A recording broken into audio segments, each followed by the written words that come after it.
الحمد للہ رب العالمین والصلاة والسلام علی اشرف خلق اللہ وسید المرسلین وعلی آلہ وصحبہ اجمعین۔ رب اشرح لی صدری ویسر لی امری واحلل عقدۃ من لسانی یفقہوا قولی۔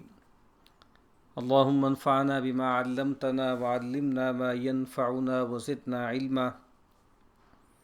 اللہم لا سہل الا ما جعلتہ سہلا وانت تجعل الحزن اذا شئت سہلا۔ آمین یا رب العالمین۔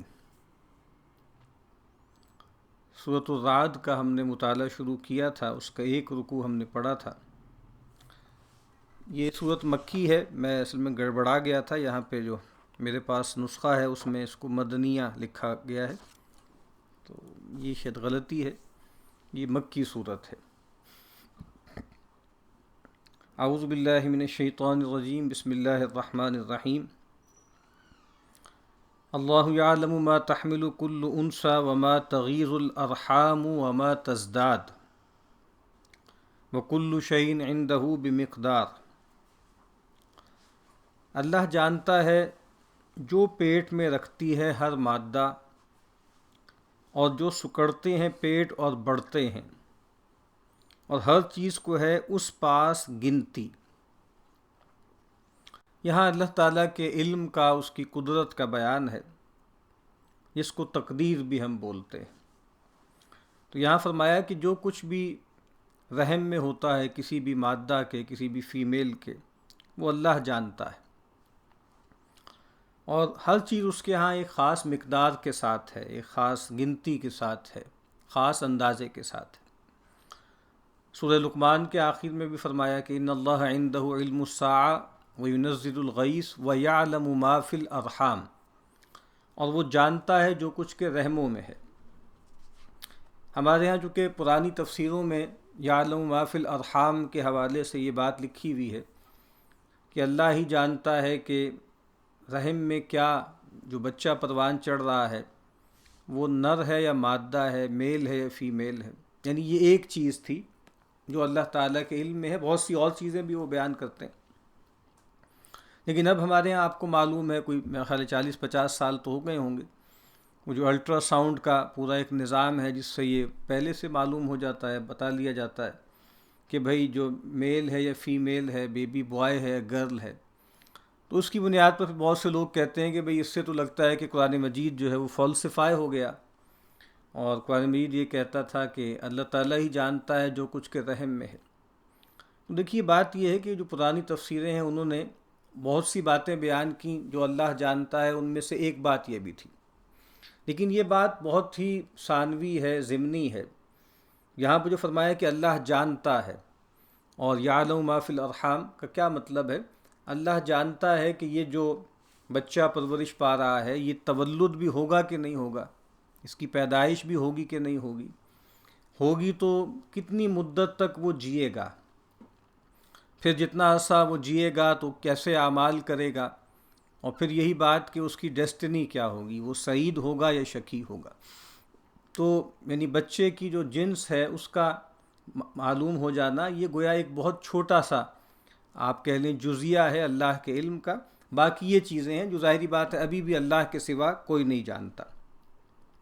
عالم الغیب والشہادۃ الکبیر المتعال، جاننے والا ہے چھپے اور کھلے کا سب سے بڑا اور اوپر، یعنی غیب اور شہادہ۔ پہلے بھی یہ بات عرض کی گئی ہے کہ غیب کا تصور اللہ کی نسبت سے نہیں ہے، مخلوقات کی نسبت سے ہے۔ اللہ تعالیٰ کے لیے تو سب چیزیں شہود ہیں، تو کہا کہ وہ جو چیزیں مخلوق کے سامنے ہیں، جو مخلوق سے اوجھل ہیں، وہ سب جانتا ہے، اور بہت برتر ہے، بہت بلند تر ہے۔ سواء منکم، برابر ہے تم میں، من اسر القول ومن جہر بہ، جو چپ کے بات کہے اور جو کہے پکار کر۔ ابھی اللہ کے علم کا بیان ہے، چاہے تم سرگوشی میں بات کرو، چاہے ہانکے پکارو، اللہ یعنی برابر ہے اللہ کے نزدیک۔ ومن ہوا مستخف باللیل وسارب بالنہار، اور جو چھپ رہا ہے رات میں اور گلیوں میں پھرتا ہے دن کو۔ اب جو بھی مخلوقات ہیں جو رات میں چھپتی ہیں، چاہے انسان ہیں، چاہے حیوانات ہیں، چاہے حشرات الارض ہیں، چاہے جنات ہیں، اور اسی طرح دن میں، جو مخلوقات گلیوں میں پھرتی ہے، عام باہر پھرتی ہے، کہا کہ اللہ سب کو جانتا ہے۔ لہو معقبات من بین یدیہ و من خلفی، اس کے پہرے والے ہیں بندے کے آگے سے اور پیچھے سے۔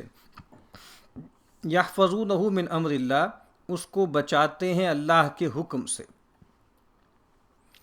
یہاں فائدہ ہے کہ یعنی اللہ اپنی مہربانی اور نگہبانی سے محروم نہیں کرتا کسی قوم کو، یعنی اللہ تعالیٰ کی طرف سے پہرے دار ہیں، فرشتے ہیں جو مقرر ہیں اور حفاظت کرتے ہیں۔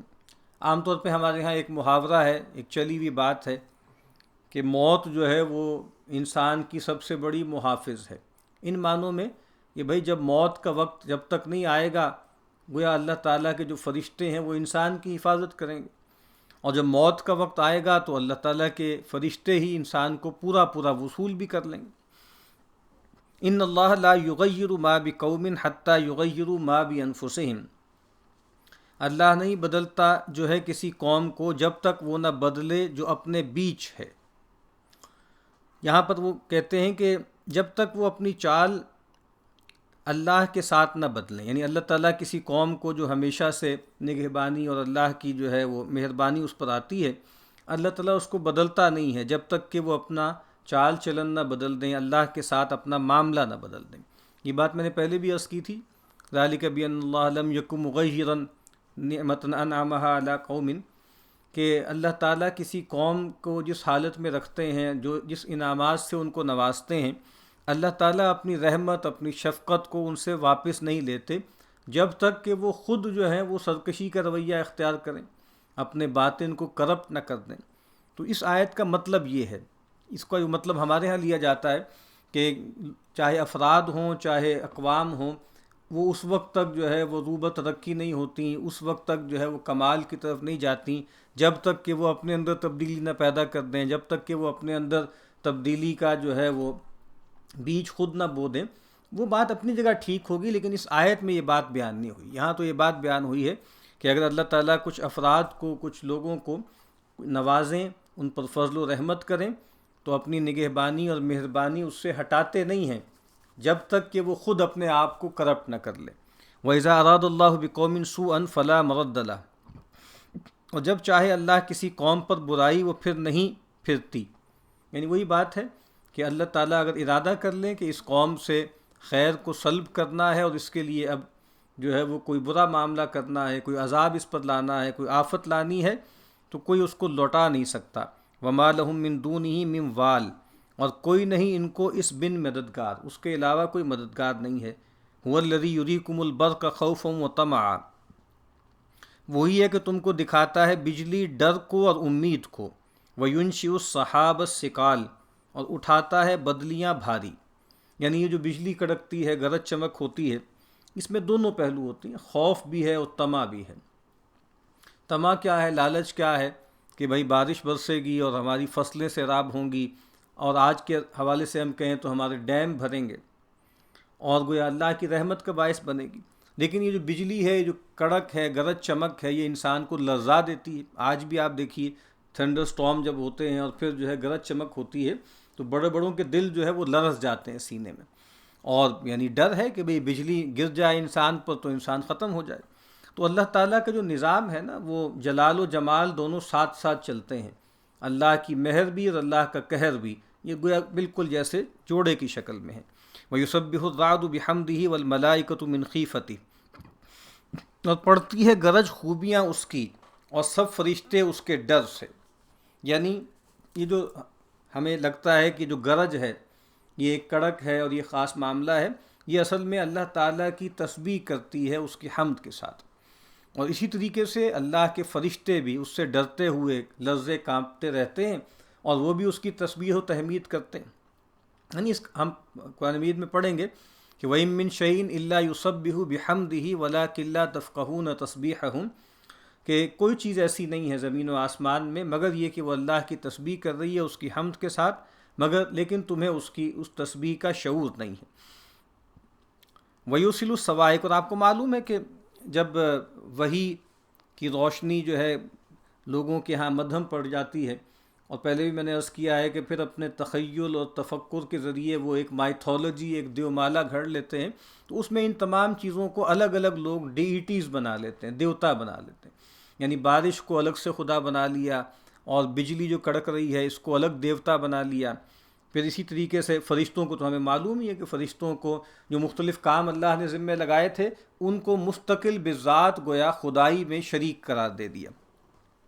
وَيُرْسِلُ الصَّوَاعِقَ فَيُصِيبُ بِهَا مَن يَشَاءُ، اور بھیجتا ہے کڑاکے، پھر ڈھالتا ہے جس پر چاہے، جس کو چاہتا ہے اس کے ذریعے ہلاک کرتا ہے۔ وَهُمْ يُجَادِلُونَ فِي اللَّهِ، اور یہ لوگ جھگڑتے ہیں اللہ کی بات میں۔ وَهُوَ شَدِيدُ الْمِحَالِ، اور اس کی آن سخت ہے، اس کی پکڑ سخت ہے۔ لہو دعوت الحق، اسی کو پکارنا سچ ہے، اسی کی پکار کا کچھ مطلب ہے، کوئی معنی ہے۔ والذین یدعون من دونہ لا یستجیبون لہم بشیء، اور جن کو پکارتے ہیں اس کے سوا نہیں پہنچتے ان کے کام پر کچھ، الا کباسط کفیہ الی الماء، مگر جیسے کوئی پھیلا رہا دو ہاتھ طرف پانی کے، لیبلغ فاہ، کہ آپ پہنچے اس کے منہ تک، وما ہوا ببالغہ، اور وہ کبھی تک نہ پہنچے گا، اور وہ کبھی نہ پہنچے گا۔ وما دعاء الکافرین الا فی ضلال، اور جتنی پکار ہے منکروں کی سب بھٹکتی ہے۔ اب یہاں ایک تشبیہ دی ہے کہ جن ہستیوں کو یہ اللہ کے سوا پکار رہے ہیں ان کو پکارنا ایسے ہی اکارت جائے گا جیسے کہیں کوئی پانی پڑا ہوا ہے اور کوئی آدمی اپنے دونوں ہاتھ اس کی طرف جو ہے وہ پھیلا کر جو ہے اس کو کہہ رہا ہے کہ آؤ اور میرے منہ میں آ کے چلے جاؤ، تو وہ اس طرح تو نہیں ہوگا، یعنی وہ ظاہری بات ہے کبھی بھی وہ پانی اس کے منہ تک خود نہیں پہنچے گا۔ تو یہاں پر فائدہ کیا ہے؟ کافر جن کو پکارتے ہیں بعض خیال ہیں اور بعض جن ہیں۔ کتنی اچھی بات کہی، بعض تو خیال ہیں، یعنی وہ گویا فگمنٹ آف دیئر امیجنیشن ہے، اور کچھ جو ہے جنات ہیں جن کو وہ پکارتے ہیں۔ جنات بہرحال ایک وجود رکھتے ہیں، اور بعض چیزیں ہیں کہ ان میں کچھ خواص ہیں لیکن اپنے خواص کے مالک نہیں۔ مثلا بارش میں ایک خاصیت ہے، سورج میں خاصیت ہے، چاند کی اندر خاصیت ہے، ٹھیک ہے۔ اسی طریقے سے اور جو ہے وہ فینومینن، جو نیچرل فینومینن ہوتے ہیں ان کے اندر خاصیتیں ہیں، والکینوز کے اندر ہیں خاصیتیں، لیکن کہا کہ ان کے اندر خاصیتیں ان کی اپنی نہیں ہیں بلکہ اللہ نے رکھی۔ پھر کہا کہ پھر کیا حاصل ان کو پکارنا، جیسے آگ یا پانی اور شاید ستارے بھی اسی قسم میں ہوں، یہ اس کی مثال فرمائی، یعنی وہی بات کہ ان چیزوں کو تم پکار رہے ہو یہ مؤثر بذات تو ہے نہیں۔ قرآن مجید کہتا ہے کہ لا تسجدوا للشمس ولا للقمر واسجدوا للہ الذی فطرہن، کہ سورج اور چاند کو کیوں پوجتے ہو، ان کو سجدہ کیوں کرتے ہو، اس ہستی کو سجدہ کرو نا جس نے ان کو پیدا کیا ہے، یعنی جن کے ہاتھ میں ان کی باغ ہے ان کو جو ہے وہ کرو۔ وَلِلَّهِ يَسْجُدُ مَن فِي السَّمَاوَاتِ وَالْأَرْضِ طَوْعًا وَكَرْهًا، اور اللہ کو سجدہ کرتا ہے جو کوئی ہے آسمان اور زمین میں خوشی سے اور زور سے۔ وَظِلَالُهُمْ بِالْغُدُوِّ وَالْآصَالِ، اور ان کی پرچھائیاں صبح اور شام، یعنی آسمانوں اور زمین میں جو بھی مخلوقات ہیں وہ اللہ کے آگے سجدے میں ہیں، خواہی نہ خواہی۔ قرآن مجید میں ایک اور جگہ فرمایا کہ ہم نے آسمان اور زمین سے کہا کہ ائتیا طوعا او کرہا، کہ آ جاؤ ہمارے پاس خواہی نہ خواہی، چاہتے ہوئے یا ناگواری سے۔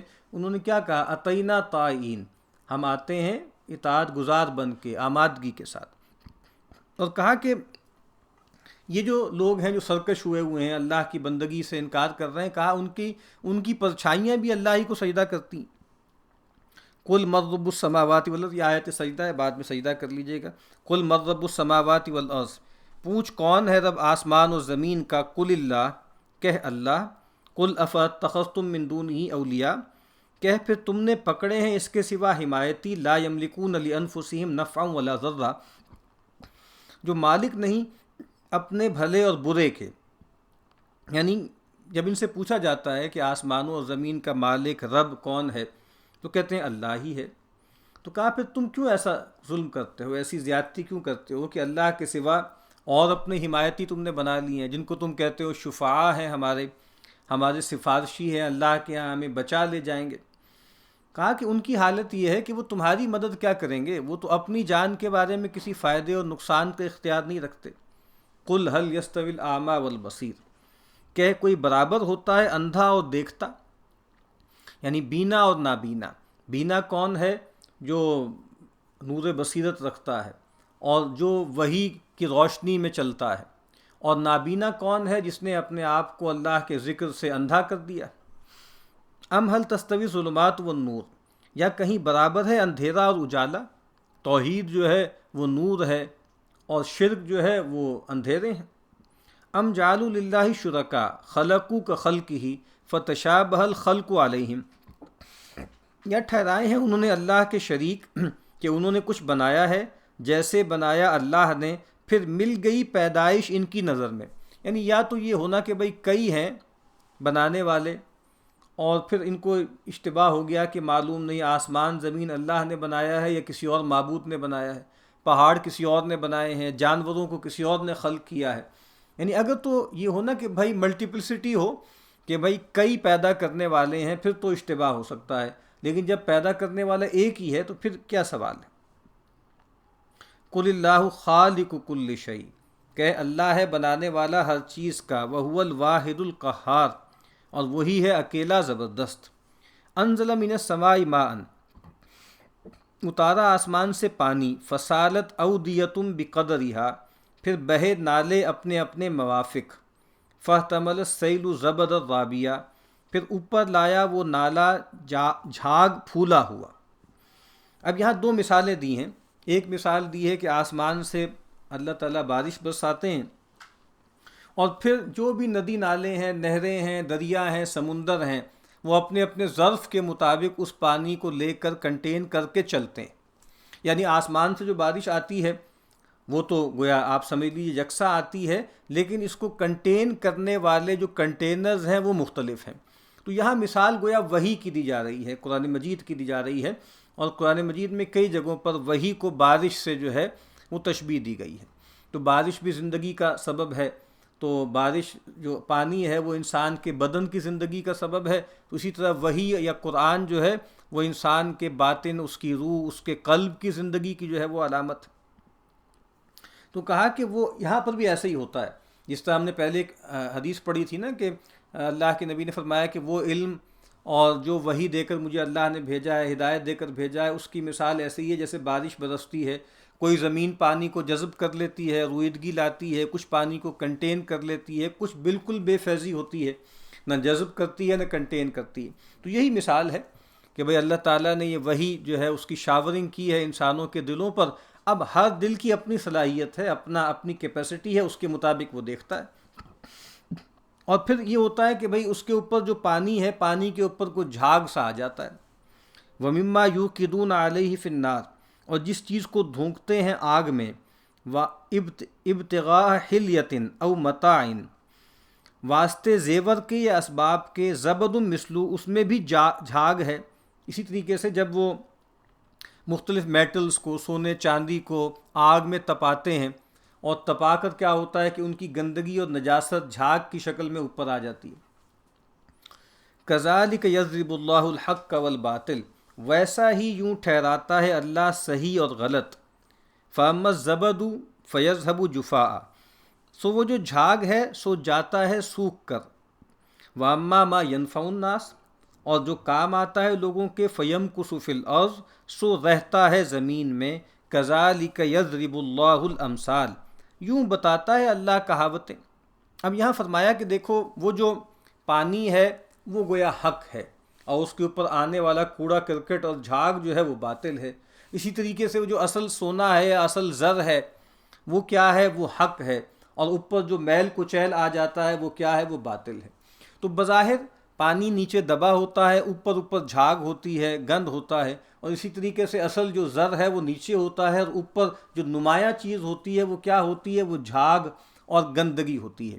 تو کہا کہ ایسا ہوتا ہے تاریخ میں، کہ محسوس ایسے ہوتا ہے لوگوں کو کہ حق دب گیا ہے، حق کو دبا لیا گیا ہے، حق جو ہے سپریس کر دیا گیا ہے، اور باطل نمایاں ہے اور بہت جو ہے کثرت میں ہے۔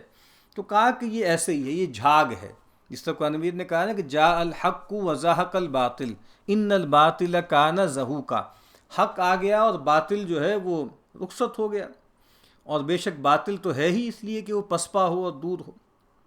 اور یہاں ایک اور بات فرمائی کہ وہ جو جھاگ ہے نا اوپر، وہ کیا ہے، وہ جاتا رہتا ہے، سوکھ کے ختم ہو جاتا ہے، اور جو لوگوں کو فائدہ دینے والی چیز ہے وہ رہتی ہے۔ تو حق جو ہے وہ نافع ہے، اور جو باطل ہے وہ گویا غیر نافع ہے، چاہے ہمیں بظاہر اس کی بہت شان و شوکت، چمک دمک نظر آئے۔ اور گویا عام طور پہ تو ہمارے یہاں تصور جو ہے نا سروائیول آف دا فٹسٹ کا، جس کو کہا جاتا ہے نا بقائے اصلح، لیکن قرآن مجید کیا کہہ رہا ہے؟ بقائے انفع، کہ وہ چیز باقی رہتی ہے جو زیادہ لوگوں کے لیے نافع ہے۔ اب یہ ایک اشکال ہو سکتا ہے، جس دور میں ہم رہتے ہیں تو اس میں ہمیں ایسے لگتا ہے کہ جس کو ہم باطل کہہ رہے ہیں وہ باطل تو بہت چھایا ہوا ہے، اور جو حق ہے اور اہل حق ہیں وہ دبے ہوئے ہیں۔ اور بہت سے لوگوں نے، یعنی اقبال کی اگر آپ شاعری پڑھیں نا تو اس میں اس بات کی بہت پیش گوئیاں ہیں کہ جیسے یہ سب جو امپائر آف ایلوژن ہے کیپٹلزم کی، یہ برباد ہو جائے گی، تمہاری تہذیب اپنے خنجر سے آپ ہی خودکشی کرے گی، جو شاخ نازک پہ آشیانہ بنے گا ناپائیدار ہوگا۔ اور ایک اور جگہ کہا نا کہ تدبر کی فسوکاری سے محکم ہو نہیں سکتا، کہ جہاں میں جس تمدن کی بنا سرمایہ داری ہے، تو یہ سب ختم ہو جائے گا۔ لیکن ابھی تک تو ہمیں ختم ہوتا نظر نہیں آ رہا، اور ہمیں لگتا ہے کہ جیسے بہت غالب ہے، بہت پرکشش ہے، اور لوگ اس کی طرف مائل ہو رہے ہیں۔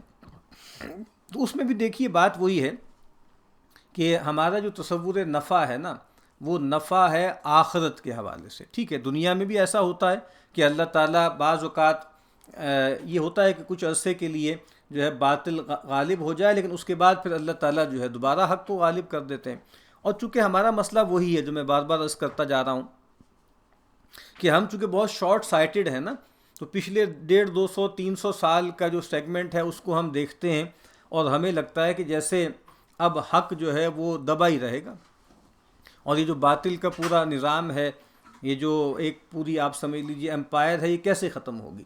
لیکن وہی بات ہے کہ اللہ تعالیٰ کی جو تقویم ہے نا، اللہ کا جو کیلنڈر ہے وہ بہت جو ہے وہ بڑا ہے، اس کے ہاں ان چیزوں کی اتنی اہمیت نہیں۔ لیکن دنیا میں بھی ایسا ہوتا ہے کہ جو چیز نفع بخش ہوتی ہے وہ باقی رہتی ہے، اور جو غیر نافع ہوتی ہے وہ ختم ہو جاتی ہے۔ لیکن ہمارا جو تصور نفع کا ہے وہ آخرت کا ہے، ٹھیک ہے، جو اللہ کے نبی بھی دعا کیا کرتے تھے کہ اللہم انی اسألک علما نافعا، کہ میں تجھ سے وہ علم کا سوال کرتا ہوں جو نافع ہو، اور پناہ مانگتے تھے اعوذ بک من علم لا ینفع، کہ میں ایک ایسے علم سے پناہ مانگتا ہوں جو فائدہ نہ دے۔ تو اس دور میں تو آپ دیکھیے کون سا علم لوگوں کو فائدہ دے رہا ہے، دنیاوی اعتبار سے وہ اور طرح کا ہے، اور جو اخروی اعتبار سے نافع ہے وہ اور طرح کا ہے۔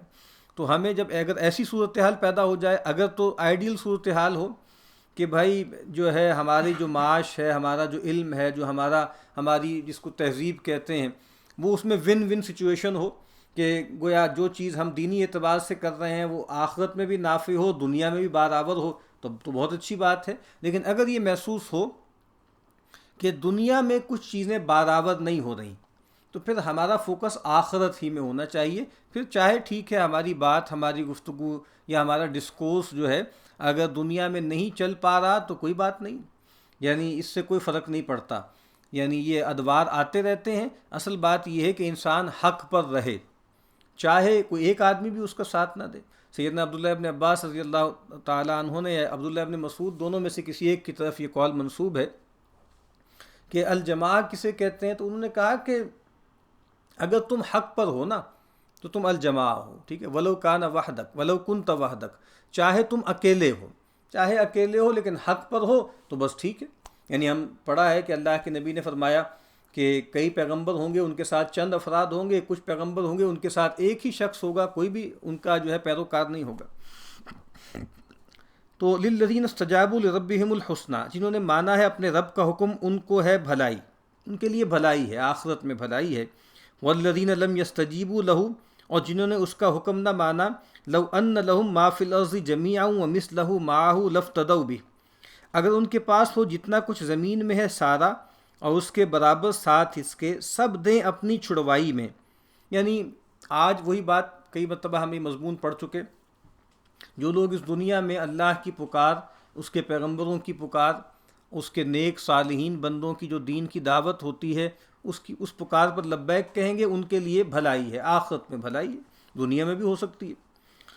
لیکن وہ لوگ کہ جو نہیں مانیں گے نا، تو قیامت کے دن وہ چاہیں گے کہ اللہ تعالیٰ کے حضور میں عذاب سے بچنے کے لیے جو کچھ زمین میں ہے وہ اپنی چھڑائی میں فدیے میں دے دیں۔ اولئک لہم سوء الحساب، ان لوگوں کو ہے برا حساب، ومأواہم جہنم، اور ٹھکانہ ان کا دوزخ ہے، وبئس المہاد، اور بری ہے تیاری۔ افمن یعلم انما انزل الیک من ربک الحق کمن هو اعمی۔ یہ قرآن مجید کا پورا انداز ڈائلیکٹیکل ہے کہ دو طرح کے افراد ہیں، کچھ لوگ وہ ہیں جو اللہ کو ماننے والے ہیں، کچھ اللہ کو نہیں ماننے والے۔ اللہ کے ماننے والوں کا رویہ، ان کا اسلوب حیات، ان کا زندگی گزارنے کا چلن اور ہوتا ہے، اور اللہ کا انکار کرنے والوں کا اور ہوتا ہے۔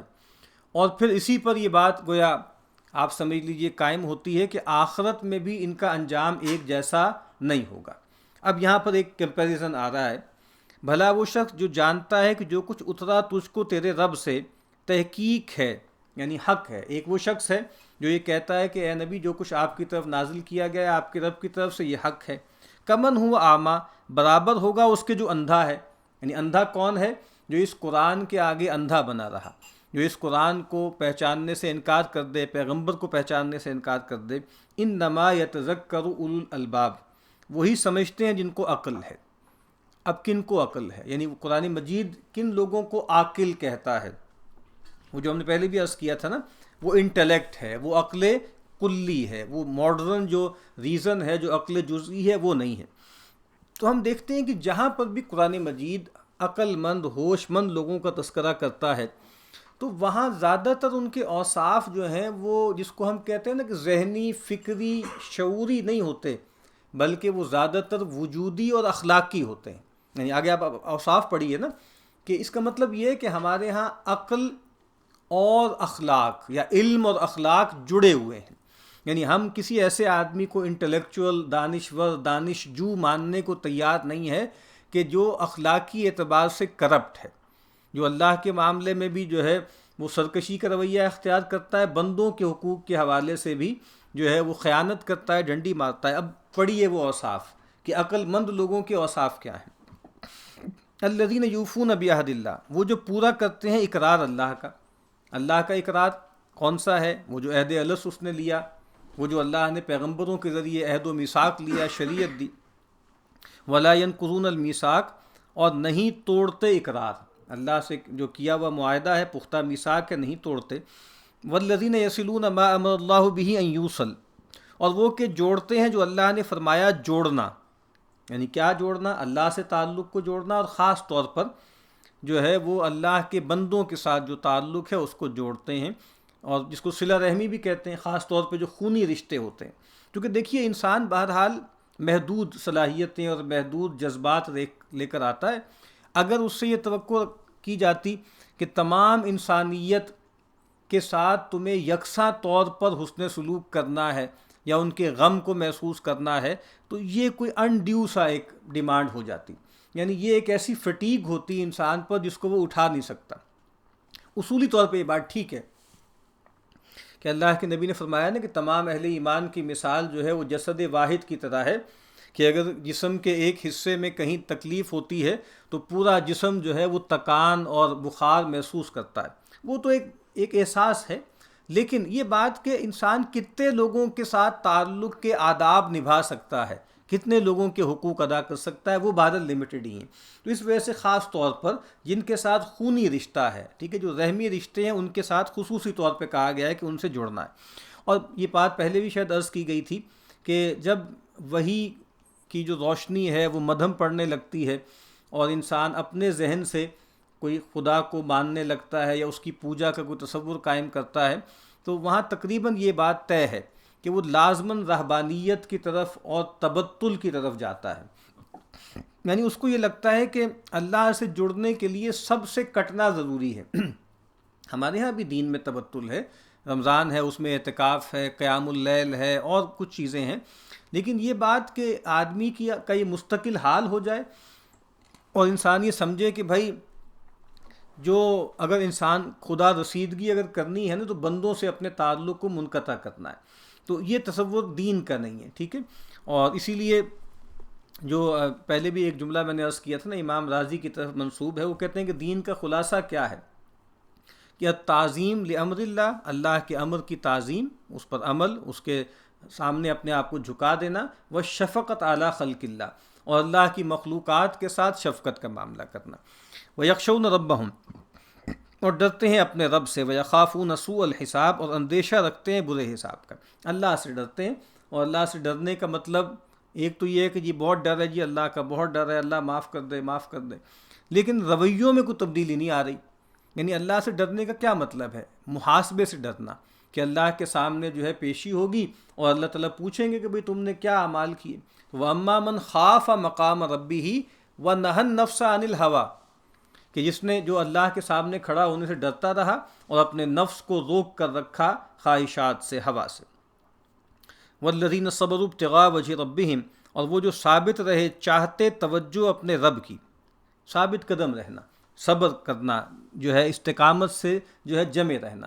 وَالصَّابِرِينَ فِي الْبَأْسَاءِ وَالضَّرَّاءِ وَحِينَ الْبَأْسِ، اور وجہ ربہم کا مطلب کیا ہے؟ اب توجہ اپنے رب کی، یعنی صبر، وہی صبر اللہ کے ہاں معتبر ہے جو اللہ کے لیے کیا جائے۔ ورنہ آپ کو معلوم ہے بہت سے لوگ ہیں جو مختلف پریکٹسز کے ذریعے، یوگا کے ذریعے، اور جو ہے مختلف قسم کی میڈیٹیشنز کے ذریعے، یا اور کچھ ایسے بہت سے معاملات وہ کرتے ہیں جس کی وجہ سے اپنے اندر غیر معمولی وہ صلاحیت پیدا کر لیتے ہیں، اور مطلب خارج کے حالات سے کم متاثر ہوتے ہیں، بہت ثابت قدم رہتے ہیں، بہت بڑے بڑے غم جھیل جاتے ہیں۔ لیکن اصل بات کیا ہے کہ صبر وہی ہے جو اللہ کے لیے کیا جائے۔ وَأَقَامُوا الصَّلَاةَ، اور کھڑی رکھی نماز، وَأَنفَقُوا مِمَّا رَزَقْنَاهُمْ سِرًّا وَعَلَانِيَةً، اور خرچ کیا ہمارے دیے میں سے چھپے اور کھلے۔ وہی بات، اللہ سے تعلق کے لیے نماز ہے، بندوں سے تعلق کے لیے انفاق ہے، اور دونوں طریقے سے ہے۔ ان تبدوا الصدقات فنعما ہی، وان تخفوها وتؤتوها الفقراء فهو خیر لکم، ویدرؤون بالحسنۃ السیئۃ، اور کرتے ہیں برائی کے مقابل بھلائی، یعنی وہ برائی کو بھلائی سے دور کرتے ہیں۔ اس کے بھی دو مطلب ہو سکتے ہیں، یعنی حسنہ و سیئہ میں بار بار عرض کر رہا ہوں کہ یہ تکوینی معنوں میں بھی ہوتے ہیں، تشریعی معنوں میں بھی ہوتے ہیں۔ تو تکوینی سیئہ کیا ہے؟ یعنی تکوینی سیئہ کا مطلب، تکوینی کہہ لیجئے کہ کوئی آپ کے ساتھ برائی کر رہا ہے، یعنی جس کو ہیومن ایول کہتے ہیں، کہ کوئی آدمی، یا مورل ایول کہتے ہیں، کہ کوئی آدمی آپ کے ساتھ جو ہے وہ برا سلوک کر رہا ہے، مار پیٹ کر رہا ہے، آپ کو گالی دے رہا ہے، آپ کو جو ہے آپ کا مال لوٹنے کی کوشش کر رہا ہے۔ تو ایک طریقہ یہ ہے کہ ہم عفو درگزر کا معاملہ کریں، یعنی اس کی برائی کا جواب اچھائی سے دیں۔ ادفع باللتی ہی احسن، کہ اگر تم کسی کی برائی کا جواب اچھا نیکی سے دو گے، فَإِذَا الَّذِي بَيْنَكَ وَبَيْنَهُ عَدَاوَةٌ كَأَنَّهُ وَلِيٌّ حَمِيمٌ۔ اور دوسری سیئہ کیا ہے؟ یعنی جو تشریعی یا اخلاقی سیئہ کیا ہے کہ انسان سے کوئی گناہ ہو جائے، کوئی کوتاہی ہو جائے تو اس کو دور کرے نیکی سے۔ ان الحسنات یذہبن السیئات، جیسے ہی کسی گناہ کا خیال آئے توبہ کرے انسان، اور کوئی صدقہ دے دے، کوئی نماز پڑھ لے، کوئی نفل جو ہے وہ اللہ کے لیے ادا کرے۔ اولئک لہم عقبی الدار، ان لوگوں کو ہے پچھلا گھر۔ جنات عدن، باغ میں رہنے کے، یدخلونہا، داخل ہوں گے، ومن صلح من آبائہم وازواجہم وذریاتہم، اور وہ جو نیک ہوئے ان کے باپ دادوں میں اور جوڑوں میں اور اولاد میں، والملائکۃ یدخلون علیہم من کل باب، اور فرشتے آتے ہیں ان کے پاس ہر دروازے سے، یعنی وہ بھی داخل ہوں گے، ان کے آباء و اجداد، ان کے بڑوں میں، چھوٹوں میں، اور شوہر اور بیویوں میں بھی ان کو داخل کر دیا جائے گا جنت میں، اور فرشتے جو ہے ہر طرف سے ان پر داخل ہوں گے۔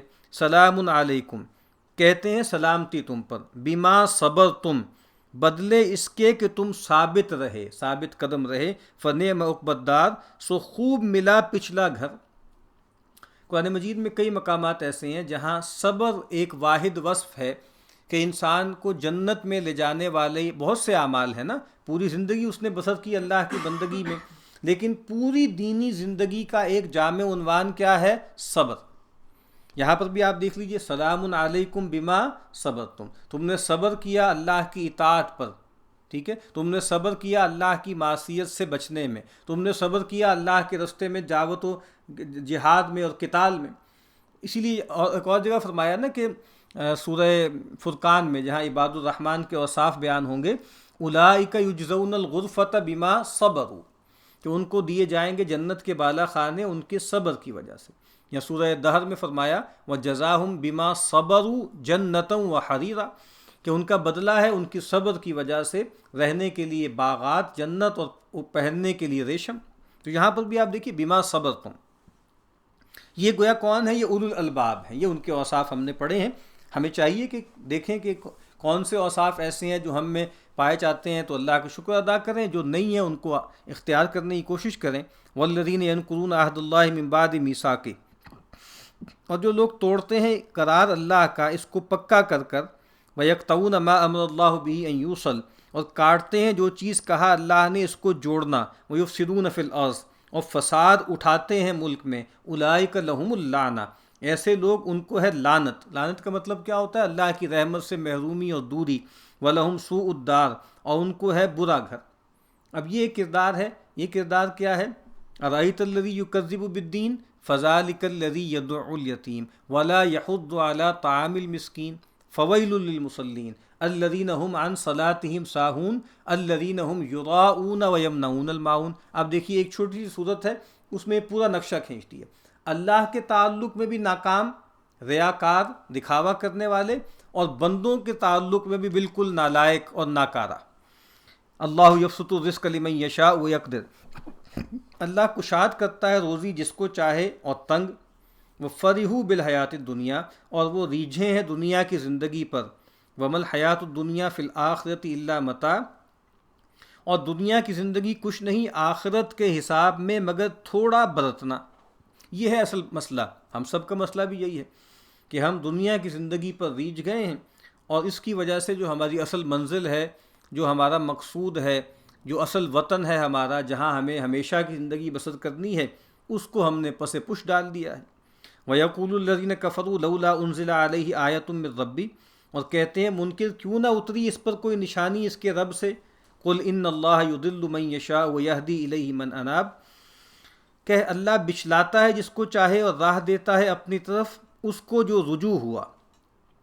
یہاں فائدہ ہے کہ یعنی حق تعالیٰ کو ضرور نہیں کہ سب کو راہ پر لا دے یا نشانیاں بھیج کر ہر طرح ہدایت دے، بلکہ یہی منظور ہے کہ کوئی بچلے اور کوئی راہ پائے۔ سو جس کے دل میں رجوع آئی، نشان ہے کہ اس کو سوجھانا چاہا، یعنی جس کے اندر رجوع ہے، جو اللہ کی طرف لپکتا ہے، تو اللہ تعالیٰ اس کو راہ سجھاتا ہے۔ الذین آمنوا وتطمئن قلوبہم بذکر اللہ، اور جو یقین لائے اور چین پکڑتے ہیں ان کے دل اللہ کی یاد سے۔ الا بذکر اللہ تطمئن القلوب، سنتا ہے اللہ کی یاد ہی سے چین پاتے ہیں دل۔ یعنی یہ بات کہ اللہ تعالیٰ نے انسان کو ایسا خلق کیا ہے کہ ان کے دل جو ہیں وہ اللہ کی یاد ہی میں چین پاتے ہیں۔ تو یہ جو مسئلہ ہے نا ہمارا، یعنی بڑا اچھا کچھ لوگوں نے کہا نا کہ انسان کے دل میں جیسے ایک گاڈ سائز ہول ہے، یعنی ایک شگاف ہے، گاڈ سائز ہے، اس کو خدا ہی بھر سکتا ہے، خدا کے علاوہ کوئی اس کو بھر نہیں سکتا۔ جو جدید دنیا میں ہم دیکھتے ہیں نا کہ لوگ چیزوں سے، اسباب سے، عہدوں سے، منصبوں سے، ٹھیک ہے، ڈگریوں سے، اور مختلف قسم کے جو ہیں وہ مناصب سے اس جو گیپ ہے اس کو بھرنے کی کوشش کرتے ہیں، لیکن ظاہری بات ہے ایسا ہو نہیں سکتا۔ مولانا روم نے ایک حکایت ایک جگہ بیان کی کہ ایک بچہ جو ہے وہ رو رہا ہے، چھوٹا بچہ، اور ماں اس کو کبھی اس کو کیلا دے رہی ہے، کبھی اس کو ٹرکش جو ہے وہ مٹھائی دے رہی ہے، کبھی اس کو کچھ دے رہی ہے، لیکن وہ روتا چلا جا رہا ہے۔ پھر اس کو خیال آتا ہے، پھر وہ اپنا دودھ اس کو پلاتی ہے تو وہ شانت ہو جاتا ہے اور وہ اس کو اطمینان آ جاتا ہے۔ تو مولانا روم نے کہا کہ یہی مسئلہ ہے ہمارا، کہ یعنی ہماری جو روح ہے، ہمارا جو قلب ہے، اس کے اندر ایک لپک ہے، اس کے اندر ایک خاص طرح کی، جیسے آپ کہہ لیجئے کہ ایک کہہ لیں کہ اللہ کی طرف ایک، جس سے ہم کہتے ہیں نا کہ نوسٹیلجیا ہے ایک اللہ کے لیے، اور وہ اللہ ہی سے پورا ہو سکتا ہے، وہ کسی اور چیز سے پورا نہیں ہوگا۔ مولانا روم نے اپنی مثنوی کا آغاز بھی اسی تھیم سے کیا ہے نا کہ بشنو ازنے چن حکایت می شبد، کہ بھئی سنو یہ جو بانسری ہے کیا حکایت بیان کر رہی ہے، اور یہ ایک جدائی ہے جس کی شکایت جو ہے وہ کر رہی ہے، اور اس کو جو ہے وہ جو آپ سمجھ لیجئے بانسوں کا جو کھیت تھا وہاں سے اس کو کاٹ دیا گیا، اس کی بانسری بنا دی گئی۔ تو ہمارے اندر بھی جیسے اللہ تعالیٰ کی طرف ایک لپک ہے، اور اللہ تعالیٰ نے انسان کو ایسا خلق کیا۔ سینٹ آگسٹائن ایک کرسچن بہت مشہور سینٹ ہے، ان کا ایک جملہ بہت خوبصورت ہے، وہ کہتے ہیں اے خدا تو نے ہمیں ایسا خلق کیا ہے کہ ہمارے دل چین نہیں پاتے مگر تجھ میں، تو انسان کا جو دل ہے وہ اللہ کی یاد ہی سے چین پاتا ہے۔ الذین آمنوا وعملوا الصالحات طوبی لہم وحسن مآب، جو یقین لائے اور کی نیکیاں، خوبی ہے ان کو اور اچھا ٹھکانہ۔ کذالک ارسلناک فی امۃ قد خلت من قبلها امم، اسی طرح تجھ کو بھیجا ہم نے ایک امت میں کہ ہو چکی ہیں اس سے پہلے امتیں، لتتلو علیہم الذی اوحینا الیک، تاکہ سنا دے تو ان کو جو حکم بھیجا ہم نے تیری طرف، وہم یکفرون بالرحمن، اور وہ منکر ہوتے ہیں رحمان سے۔ خاص طور پہ جو مشرکین مکہ ہیں ان کو چڑ تھی رحمان کے لفظ سے، وہ کہتے تھے کہ ومر رحمان، سورہ فرقان میں ہم پڑھیں گے رحمان کیا ہوتا ہے۔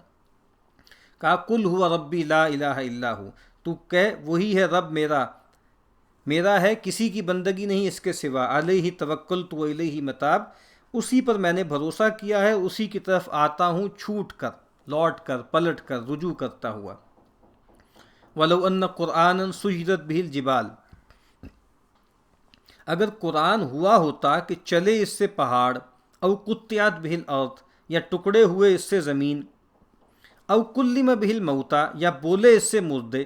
یعنی یہ لوگ کہہ رہے ہیں نا کہ بھئی نشانی کیوں نہیں دکھائی جاتی۔ کہا کہ اگر قرآن ایسا ہوتا کہ آپ قرآن پڑھتے اور پہاڑ اپنی جگہ چھوڑ کے چلنا شروع کر دیتے، یا زمین آپ قرآن پڑھتے اور زمین جو ہے وہ شگافوں میں جو ہے تقسیم ہو جاتی، یا مردے قبروں سے نکل کر جو ہے وہ کلام کرنے لگتے، تو کہا جا رہا ہے کہ یہ تب بھی نہ مانتے اصل میں، یعنی یہ سب کچھ ہو جاتا تو وہ کہتے کہ بھائی یہ تو جادو ہے۔ بل للہ الامر جمیعا، بلکہ اللہ کے ہاتھ میں ہے سب کام۔ اللہ نے یہ نہیں چاہا کہ آپ کو اس طرح کے حصی معجزے دیے جائیں یا قرآن پڑھنے کی یہ تاثیر ہو، تو پھر تو چیزیں امپیریکل ہو جاتی ہیں نا، پھر آزمائش ختم ہو جاتی ہے۔ افلم ییأس الذین آمنوا ان لو یشاء اللہ لہدی الناس جمیعا، سو کیا خاطر جمع نہیں ایمان والوں کو اس پر کہ اگر چاہے اللہ راہ پر لاوے سب لوگ۔ یعنی یہ بہت اہم بات ہے، یہاں یعنی یاس کا تذکرہ ہے جس کو یہاں خاطر جمع کہہ رہے ہیں۔ یعنی کیا یہ اس پر اب ان کو اطمینان نہیں ہو جاتا؟ یعنی ان کے اندر جو ایک کرب ہے کہ یہ لوگ ایمان کیوں نہیں لا رہے، اور چلیں اگر یہ لوگ کہہ رہے ہیں، جینونلی کہہ رہے ہیں کہ بھئی کوئی حصی معجزہ دکھا دیا جائے تو دکھا دیا جائے نا، تاکہ یہ لوگ ایمان لے آئیں۔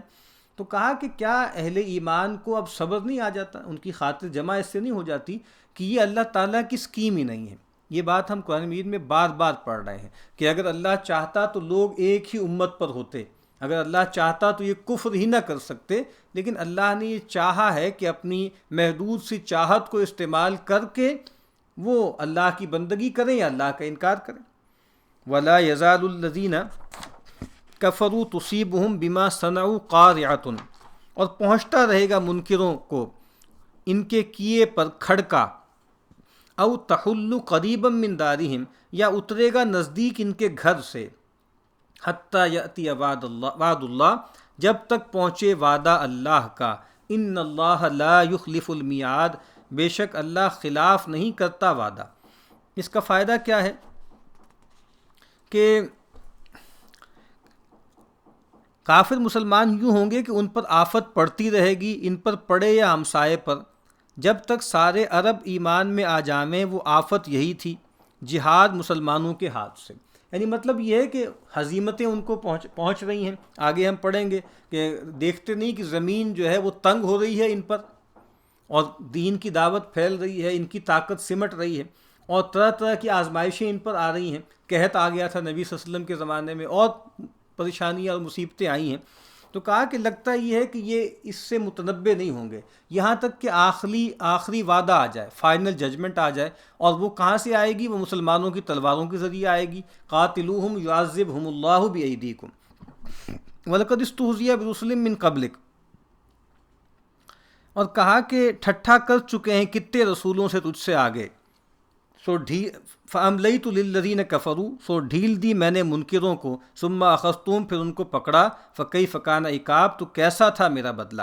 اب یہ تاریخ سے استدلال ہے، پہلے کتنے رسولوں کا استہزاء کیا گیا، وہاں پر بھی اللہ کی سنت یہ تھی کہ اللہ تعالیٰ رسی دراز کرتے ہیں، لیکن پھر جب پکڑتے ہیں تو اس کی پکڑ بہت سخت ہے۔ أَفَمَنْ هُوَ قَائِمٌ عَلَى كُلِّ نَفْسٍ بِمَا كَسَبَتْ، بھلا جو شخص لیے کھڑا ہے ہر کسی کے سر پر اس کا کیا، یعنی یہاں من سے مراد گویا اللہ تعالیٰ کی ذات ہے کہ اللہ تعالیٰ جو ہے ہر نفس پر نگران ہے، اور جو کچھ وہ کر رہا ہے اس کو وہ دیکھ رہا ہے۔ یہاں فائدہ کیا ہے؟ یعنی وہ ان کو چھوڑ دے گا بن سزا دیے؟ کیسے ہو سکتا ہے؟ وَجَعَلُوا لِلَّهِ شُرَكَاءَ، اور ٹھہرائے ہیں اللہ کے شریک، قُلْ سَمُّوهُمْ، کہ ان کا نام لو، ذرا بتاؤ تو صحیح، ام تنبئونہ بما لا یعلم فی الارض، یا اللہ کو جتاتے ہو جو وہ نہیں جانتا زمین میں؟ وہی بات کہ اللہ تعالیٰ کو تو علم ہی نہیں ہے کہ اللہ کا کوئی شریک ہے زمین میں، لیکن تم بتا دو پھر اگر تمہیں معلوم ہو اللہ کے، معاذ اللہ علم میں اضافہ کرو۔ ام بظاہر من القول، یا کرتے ہو اوپر، یعنی تمہیں بھی یقین نہیں ہے، اوپری سی بات کر رہے ہو، بات بنانے کے لیے بات کر رہے ہو۔ بل زُيِّنَ لِلَّذِينَ كَفَرُوا مَكْرُهُمْ وَصُدُّوا عَنِ السَّبِيلِ، تو کوئی نہیں پر بھلے سجھائے ہیں منکروں کو ان کے فریب، اور رہ گئے ہیں راہ سے، یعنی روکے گئے ہیں راہ سے۔ بل زُيِّنَ لِلَّذِينَ كَفَرُوا مَكْرُهُمْ، پر بھلے سجھائے ہیں منکروں کو ان کے فریب، وَصُدُّوا عَنِ السَّبِيلِ، اور روکے گئے ہیں راہ سے۔ وَمَن يُضْلِلِ اللَّهُ فَمَا لَهُ مِنْ هَادٍ، اور جس کو بچلاوے اللہ سو کوئی نہیں اس کو بتانے والا۔ اور کس کو بچلاتا ہے اللہ؟ جس کے اندر سرکشی ہے، جس کے اندر تمرد ہے۔ لَهُ عَذَابٌ فِي الْحَيَاةِ الدُّنْيَا، ان کو مار پڑنی ہے دنیا کی زندگی میں، وَلَعَذَابُ الْآخِرَةِ أَشَقُّ، اور آخرت کی مار تو بہت سخت ہے۔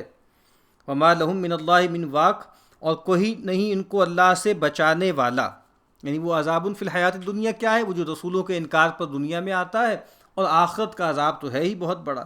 مثل الجنت التی وعد المتقون، احوال جنت کا جو کہ وعدہ ملا ہے ڈر والوں کو۔ اب یہاں جنت کا وعدہ کس سے ہے؟ متقین سے، وہ جو اللہ سے ڈرنے والے ہیں۔ تجری من تحتها الانہار، بہتی ہیں اس کے نیچے نہریں، اکلھا دائم وظلھا، میوہ اس کا ہمیشہ ہے اور سایہ۔ دنیا کے جو درخت ہیں ان کا میوہ بھی ایک خاص وقت میں آتا ہے، سایہ بھی کبھی ہوتا ہے کبھی نہیں ہوتا۔ تلک عقبی الذین اتقوا، یہ بدلہ ہے ان کا جو بچتے رہے، وہی بات، گناہوں سے بچتے رہے، نافرمانی سے بچتے رہے، سرکشی سے بچتے رہے۔ وعقبی الکافرین النار، اور بدلہ منکروں کا آگ ہے۔ مطلب کافر کون ہے؟ جو متقی نہیں ہے۔ والذین آتیناہم الکتاب یفرحون بما انزل الیک، اور جن کو ہم نے دی ہے کتاب خوش ہوتے ہیں اس سے جو اترا تیری طرف۔ ومن الاحزاب من ینکر بعضا، اور بعض فرقے نہیں مانتے اس کی بعضی بات، یعنی وہ لوگ جن کو ہم نے کتاب دی ہے وہ اپنی کتاب کے ساتھ بھی سچے تھے، تو جو آپ کی طرف یہ قرآن نازل ہوا ہے اس سے وہ خوش ہوتے ہیں، اس کو قبول کرتے ہیں، لپکتے ہیں۔ لیکن ان گروہوں میں سے بعضے ایسے ہیں جو اس کا انکار کرتے ہیں۔ قل انما امرت ان اعبد اللہ ولا اشرک بہ، کہ مجھ کو یہی حکم ہوا ہے کہ بندگی کروں اللہ کی اور شریک نہ کروں اس کے ساتھ۔ الیہ ادعو و الیہ مآب، اسی کی طرف بلاتا ہوں اور اسی کی طرف میرا ٹھکانہ ہے۔ وکذالک انزلناہ حکما عربیا، اور اسی طرح اتارا ہم نے یہ کلام حکم عربی زبان میں، یعنی یہ جو ایک ججمنٹ ہے، قرآن کیا ہے؟ یہ حکم ہے، فیصلہ کن کلام ہے، ٹھیک ہے۔ انہ لقول فصل وما هو بالہزل، تو کہا، اور اس کو ہم نے عربی زبان کے قالب میں اتارا، کیوں؟ چونکہ اس کی آڈینس جو ابتدائی تھی وہ کون سی تھی؟ وہ عربی بولنے والے تھے۔ وَلَئِنِ اتَّبَعْتَ أَهْوَاءَهُمْ بَعْدَ مَا جَاءَكَ مِنَ الْعِلْمِ، اور اگر تو چلے ان کے شوق پر، کتنا اچھا ترجمہ ہے احوا کا، ان کی فرمائشیں، ان کی شوقینیاں، کہ بھئی ٹھیک ہے کچھ آپ ڈائلیوٹ کر دیں اس دعوت کو، کچھ ہماری مان لیں، کچھ ہمارے معبودوں کو بھی جو ہے اپریشیٹ کر لیں۔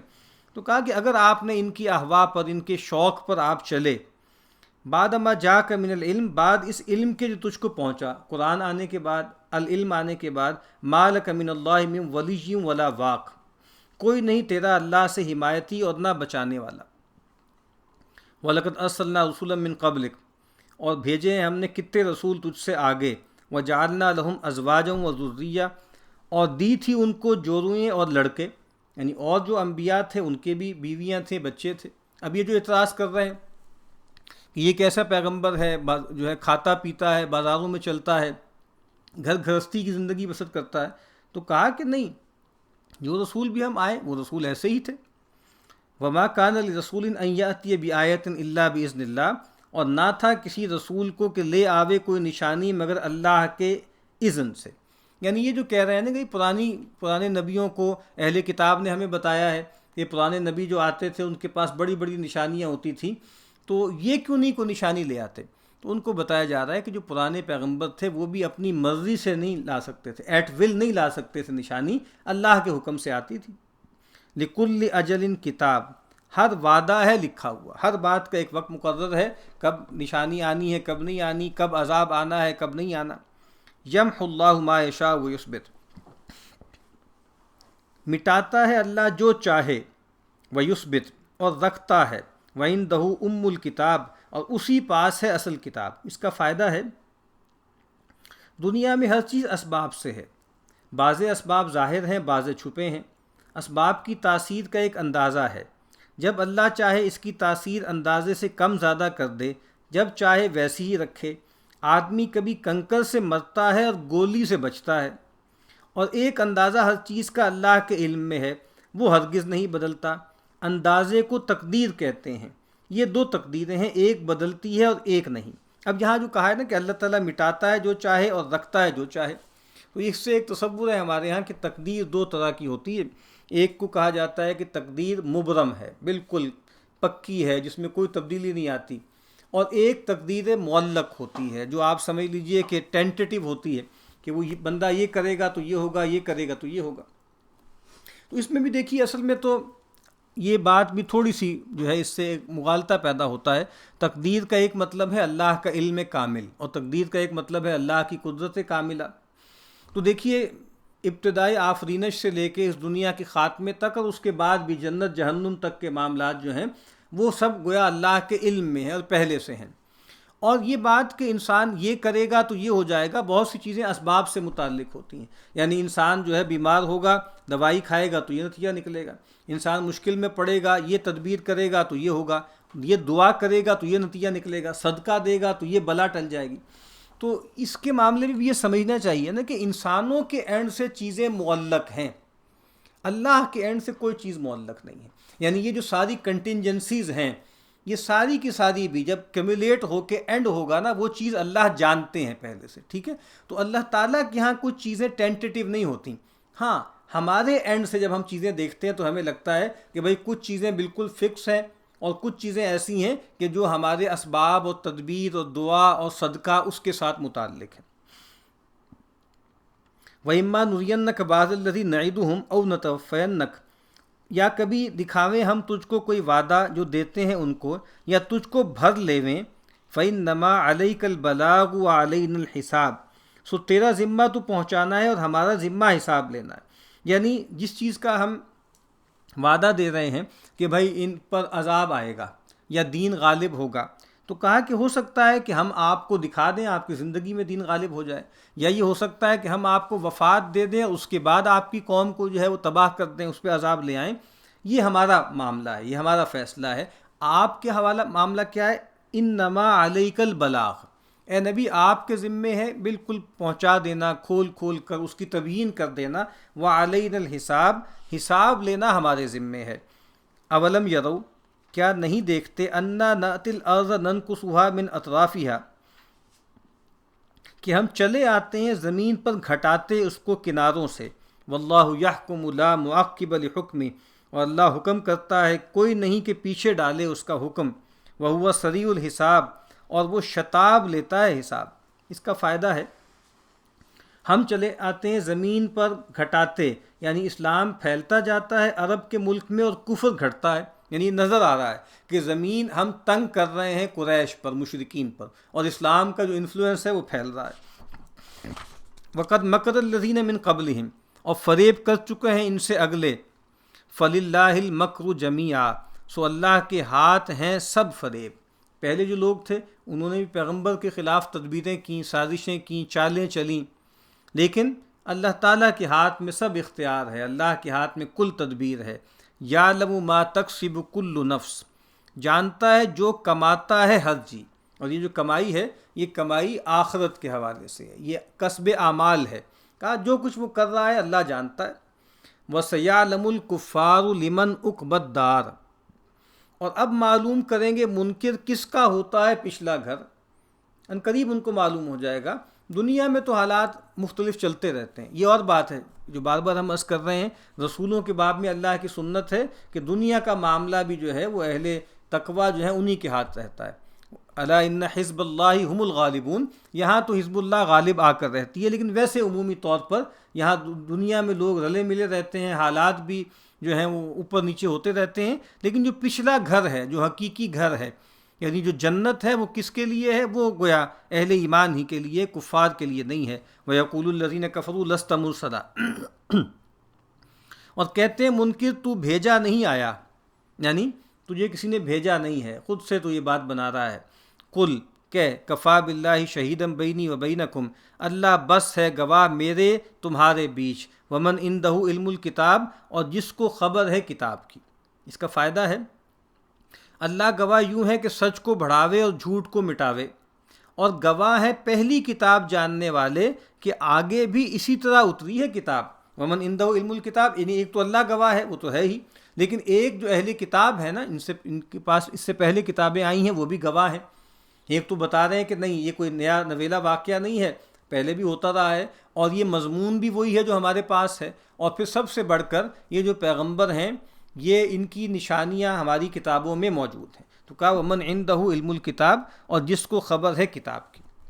2 منٹ کی بریک کر لیں، اس کے بعد پھر آپ کرتے ہیں۔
بسم اللہ اولہ و آخرہ، بسم اللہ الرحمن الرحیم۔ الف لام را، کتاب انزلناہ الیک لتخرج الناس من الظلمات الی النور باذن ربہم الی صراط العزیز الحمید۔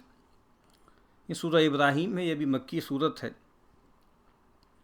الف لام را کتاب انزلناہ الیک، ایک کتاب ہے کہ ہم نے اتاری تیری طرف، لتخرج الناس من الظلمات الی النور، کہ تو نکالے لوگوں کو اندھیروں سے اجالے کو، باذن ربہم، ان کے رب کے حکم سے، الی صراط العزیز الحمید، راہ پر اس زبردست سراہے۔ یعنی قرآن مجید جو نازل ہوا ہے، کس لیے نازل ہوا ہے؟ تاکہ لوگوں کو اندھیروں سے نور کی طرف لے کر آئے۔ اندھیرے جو ہیں متعدد ہیں، مثلا شرک ہے، کفر ہے، ضلالت ہے، فسق ہے، بدعت ہے، بدعمالیاں ہیں، ٹھیک ہے؟ تو یہ ان میں بہت ورائٹی ہے اندھیروں میں، لیکن نور ایک ہی ہے، اور نور کیا ہے؟ وہ قرآن ہے، وہ توحید ہے، وہ اسلام ہے، وہ دین ہے۔ اللہ الذی لہ ما فی السماوات و ما فی الارض، اللہ کی جس کا ہے سب جو کچھ آسمانوں اور زمین میں۔ یعنی وہ راہ کس کی ہے؟ وہ راہ اس کی ہے جو زبردست ہے، سراہا گیا ہے، سب اس کو سراہ رہے ہیں، اور وہ اس اللہ کی راہ ہے جو کچھ آسمانوں اور زمین میں ہے، اس کی ملکیت ہے۔ وَوَيْلٌ لِّلْكَافِرِينَ مِنْ عَذَابٍ شَدِيدٍ، اور خرابی ہے منکروں کو ایک سخت عذاب سے۔ یہ منکر کون ہیں؟ الذین یستحبون الحیات الدنیا علی الآخرہ، جو پسند رکھتے ہیں زندگی دنیا کی آخرت سے۔ یعنی انکار کرنے والوں کا جو سب سے بڑا مسئلہ کیا ہے کہ وہ آخرت کو نہیں مانتے، یا وہ کہتے ہیں کہ آخرت کوئی ہونے والی نہیں ہے اور کوئی حساب کتاب نہیں ہے، مر کے ہم فنا ہو جائیں گے۔ یا ایسے انکار کرنے والے بھی ہیں جو مان تو لیتے ہیں کہ آخرت ہے، لیکن وہ یہ کہتے ہیں کہ بھئی وہاں ہمارے شفعاء ہیں، ہمارے سفارشی ہیں جو ہمیں بچا لے جائیں گے، اور جس کی وجہ سے پھر دنیا میں وہ کوئی اخلاقی رویے اختیار نہیں کرتے۔ اور دنیا کی زندگی کو آخرت پر ترجیح دیتے ہیں. وَيَصُدُّونَ عَن سَبِيلِ اللَّهِ وَيَبْغُونَهَا عِوَجًا، اور روکتے ہیں اللہ کی راہ سے اور ڈھونڈتے ہیں اس میں کجی. اولئک فی ضلال بعید، وہ بھول پڑے ہیں دور. وما ارسلنا من رسول الا بلسان قومہ، اور کوئی رسول نہیں بھیجا مگر بولی بولتا اپنی قوم کی، یعنی جو بولی اس کی قوم بولتی ہے وہی بولتا ہے. لیبین لہم، کہ ان کے آگے کھولے. فیضل اللہ من یشاء ویہدی من یشاء، پھر بھٹکاتا ہے اللہ جس کو چاہے اور راہ دیتا ہے جس کو چاہے. وہو العزیز الحکیم، اور وہ ہے زبردست حکمتوں والا. یعنی اللہ تعالیٰ جب کوئی کلام نازل کرتا ہے اپنے بندوں سے تو اللہ تعالیٰ بامانی کلام فرماتے ہیں، اور وہ بندوں سے بھی مطالبہ کرتے ہیں کہ وہ اس کلام کو سمجھیں، پرکھیں اور اس کو قبول کریں. یعنی وہ کوئی جنتر منتر نہیں ہوتا، وہ کوئی اوکلٹ نہیں ہوتا، وہ کوئی ایسے جو ہیں آپ سمجھ لیجئے کوئی پراسرار الفاظ نہیں ہوتے، بلکہ وہ بامانی الفاظ ہوتے ہیں. اور وہ پیغمبر اسی زبان میں اللہ کی وحی پہنچاتے ہیں جو زبان وہ لوگ بولتے ہیں. اس کا فائدہ کیا ہے؟ کافر کہتے تھے کہ اور بولی میں قرآن اترتا تو ہم یقین کرتے، یہ تو اسی شخص کی بولی ہے. یعنی اگر یہ عربی ہیں، اگر عجمی قرآن نازل ہوتا اور عجمی یعنی فارسی زبان میں یا کسی اور زبان میں بولتے تو ہم واقعی کہتے کہ یہ معجزہ ہے، خرق عادت ہے. شاید آپ کہلاتا ہو، اس کا یہ جواب ہے. ہاں، اس کا جواب یہ ہے کہ اگر ہم کسی اور زبان میں نازل کرتے تو قرآن مجید نے اس کا بھی ذکر کیا ہے کہ وہ کہتے کہ بھئی ہم جو ہیں وہ عربی ہیں اور یہ جو ہے قرآن یہ عجمی ہے، اس کا بھی انکار کر دیتے. وَلَقَدْ أَرْسَلْنَا مُوسَىٰ بِآيَاتِنَا أَنْ أَخْرِجْ قَوْمَكَ مِنَ الظُّلُمَاتِ إِلَى النُّورِ، اور بھیجا تھا ہم نے موسیٰ کو اپنی نشانیاں دے کر کہ نکال اپنی قوم کو اندھیروں سے اجالوں کو. وہی بات، ایک ہی پیغام ہے. اور ہم نے ایک تورات نازل کی، فیہا ہدی و نور، اس میں بھی ہدایت تھی اور نور تھا. مقصد سب کتابوں کا ایک ہی ہے، اور وہ کیا ہے؟ اندھیروں سے اجالوں کی طرف لانا. وذکرہم بایام اللہ، اور یاد دلا ان کو دن اللہ کے. یہ اب وہ ایام اللہ کا لفظ آ گیا جو حضرت شاہ ولی اللہ دہلوی علیہ الرحمہ نے فرمایا نا کہ تذکیر بھی ایام اللہ. اور ہم پڑھتے آ رہے ہیں بڑے بڑے دن جس میں اللہ تعالیٰ قوموں کے فیصلے کرتے ہیں. ٹھیک ہے، تو قوم جو ہے نوح کا فیصلہ ہوا، ہود کا، صالح کا، شعیب کا، لوط کا. تو کہا کہ یاد دلا ان کو دن اللہ کے. ان فی ذلک لآیات لکل صبار شکور، البتہ اس میں نشانیاں ہیں اس کو جو ثابت رہنے والا ہے، حق ماننے والا. یعنی صبر اور شکر، یہی دو رویے ہیں جو بندہ مومن سے ہر وقت درکار ہیں. اچھے حالات ہیں تو اس سے کیا مطالبہ ہے کہ وہ شکر کرے، اور سخت حالات ہیں تو صبر کرے. وَإِذْ قَالَ مُوسَىٰ لِقَوْمِهِ اذْكُرُوا نِعْمَتَ اللَّهِ عَلَيْكُمْ، اور جب کہا موسیٰ نے اپنی قوم کو یاد کرو اللہ کا احسان اپنے اوپر. اذ انجاکم من آل فرعون یسومونکم سوء العذاب، جب چھڑایا تم کو فرعون کی قوم سے، دیتے تم کو بری مار. ویذبحون ابناءکم، اور ذبح کرتے بیٹے تمہارے. ویستحیون نساءکم، اور جیتی رکھتے عورتیں تمہاری. وفی ذالکم بلاء من ربکم عظیم، اور اس میں مدد ہوئی تمہاری رب کی طرف بڑی. وَإِسْتَأْذَنَ رَبُّكُمْ، اور جب سنا دیا تمہارے رب نے، لَإِن شَكَرْتُمْ لَأَزِيدَنَّكُمْ، اگر حق مانو گے تو اور دوں گا. وَلَئِن كَفَرْتُمْ، اور اگر ناشکری کرو گے، إِنَّ عَذَابِي لَشَدِيد، تو میری مار سخت ہے. یہ بھی بہت اہم آیت ہے کہ اس دنیا میں ہم ہر وقت اللہ تعالیٰ کی نعمتوں میں گھرے رہتے ہیں. وہ آگے آیت آئے گی، وَإِن تَعُدُّوا نِعْمَتَ اللَّهِ لَا تُحْصُوهَا، اگر تم اللہ تعالیٰ کی نعمتیں شمار کرنے لگو تو شمار نہیں کر سکتے، گن نہیں سکتے. اور ہم چیزوں کو ہم سمجھتے ہیں فار گرانٹیڈ ہیں. صحت کو ہم سمجھتے ہیں ملنی ہی چاہیے، فراغت کو، مال کو. لیکن جب یہ چیزیں ہم سے کچھ چھنتی ہیں یا ان میں کوئی کمی آتی ہے تب ہمیں اس کی نعمت ہونے کا احساس ہوتا ہے. تو کہا کہ اگر انسان یہ چاہتا ہے کہ اللہ تعالیٰ اس کو نعمتوں ہی میں رکھے تو اس کو چاہیے کہ پھر انسان اللہ کی نعمتوں کا شکر ادا کرے. نبی اکرم صلی اللہ علیہ وسلم یہ دعا کیا کرتے تھے کہ اللہم انی اعوذ بک من زوال نعمتک وتحول عافیتک، کہ اے اللہ میں تجھ سے پناہ طلب کرتا ہوں اس سے کہ جو نعمت تو نے مجھ پر کی ہے وہ زائل ہو جائے، یا جو عافیت ہے وہ مجھ سے مڑ جائے، مجھ سے جو ہے اس کا رخ جو ہے ہٹ جائے. وفجاءت نقمتک، اور جو ہے وہ ایسی کوئی تکلیف یا ایسا کوئی عذاب جو اچانک آئے. وجمیع سخطک، اور تیری ہر طرح کی ناراضی سے میں پناہ مانگتا ہوں۔ تو اسی لیے شکر کے بارے میں کہا جاتا ہے کہ یہ کیا ہے، یہ کہا کہ قید الموجود، جو انسان کے پاس ہے اس کے لیے قید ہے، یعنی وہ انسان کے پاس جو نعمت ہے وہ اس کے پاس باقی رہے گی اگر انسان شکر کرتا رہے۔ وہ سعید المفقود، اور جو چیز اس کے پاس نہیں ہے اس کو یہ شکر شکار کر لائے گا۔ تو یہاں پر یہ فرمایا کہ لئن شکرتم لازیدنکم، اگر حق مانو گے تو اور دوں گا، اور اگر ناشکری کرو گے تو میرا عذاب شدید ہے۔ وقال موسیٰ، اور کہا موسیٰ نے، ان تکفروا انتم ومن فی الارض جمیعا، اگر منکر ہو گئے تم اور جو لوگ زمین میں ہیں سارے، فإن اللہ لغنی حمید، تو اللہ بے پرواہ ہے سب خوبیوں سراہا۔ یہ بات بھی قرآن مجید بار بار بیان کرتا ہے کہ معاذ اللہ تعالیٰ کے کوئی کام رکے نہیں ہوئے، کہ لوگ اس کی بندگی کریں گے تو اللہ تعالیٰ کے معاملات چلیں گے، اور اگر اللہ کا انکار کر دیا جائے یا سرکشی کی جائے تو معاذ اللہ تعالیٰ کی سلطنت میں کوئی کمی آ جائے گی۔ الم یاتکم نبأ الذین من قبلکم قوم نوح وعاد وثمود، کیا نہیں پہنچی تم کو خبر ان کی جو پہلے تھے تم سے، قوم نوح کی اور عاد و سمود، والذین من بعدہم، اور جو ان سے پیچھے ہوئے، لا یعلمہم الا اللہ، ان کی خبر نہیں مگر اللہ کو۔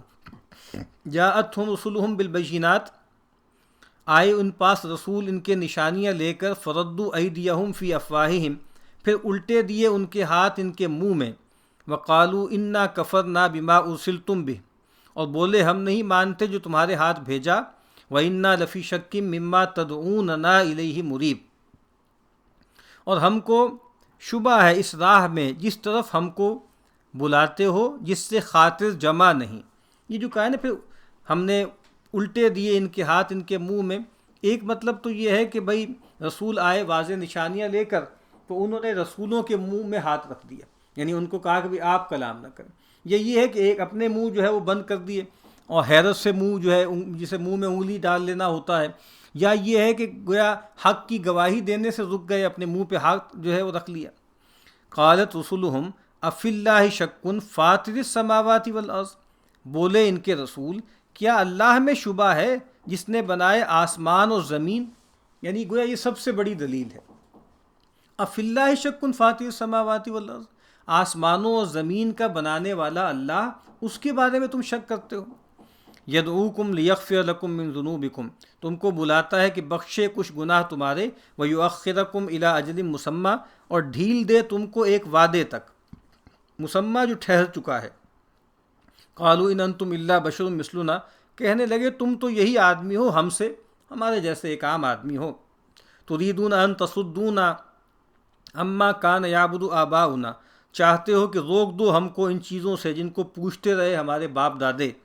فأتونا بسلطان مبین، سو لاؤ کوئی سند کھلی، تم ہمارے جیسے عام آدمی ہو، گوشت پوست کے، تمہارے ساتھ بھی جو ہے وہ بشری تقاضے لگے ہوئے ہیں، اور اصل مسئلہ کیا ہے کہ تم جو ہے ہمیں ہمارے باپ دادا کے رستے سے ہٹانا چاہتے ہو۔ ٹھیک ہے، ہم تمہاری بات کو سننے کو تیار ہو جائیں گے، لیکن کوئی کھلی نشانی دکھاؤ، کوئی معجزہ دکھاؤ۔